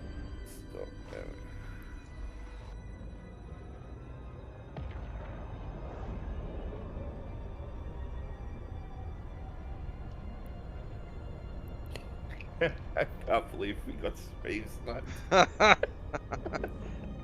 In a good way. It wasn't a bad one. It was just Yeah, a yeah. panic moment because I had no idea what was going on. Is it a big At least we can install have it. size? I don't remember how big this game is. 30 or 40 It's gigs, really isn't it? not. Yeah, it's about that. Yeah. All right, Allie. Thank you. I will catch No, you you're very tomorrow welcome. at some Anytime. point. Thanks for the help. Good luck All to good. whatever you're gonna work on today. I'll catch you next time. Peace. See you later. Everybody else, it is time for me to wrap. We will be back tomorrow morning for more of the same. We're going to be continuing to stream this every day for the next a little bit. I mean, there's some stuff coming up in July. We'll have our new schedule posted soon once I figure out what it is in early July that I'm going to be playing. But we're definitely doing Black Flag Resynced. We've got the Halo at the end of the month. We've got Moss in the middle of the month. So we're going to be getting back to new releases next month, and EVE Online will be fading into the background, but for the moment, we're still doing this during the morning streams, which take place every single morning at 5 a.m. Central on YouTube, Twitch, and Kick. I will be back for an afternoon session, as always, early afternoon. We did Starfield yesterday, so today will probably be some Witcher 3, probably. Unless I see anything else that catches my eye, but it's probably going to be some Witcher 3 this afternoon. We're going to take a little bit of a break from Guild Wars 2. Probably go back to that tomorrow. Until next time, everybody, stay safe. Don't forget, everything between the streams happens on YouTube. I've got a couple movie reviews coming out as well. Don't forget the Discord, the Patreon, the merch store, the bookstore, and all the socials.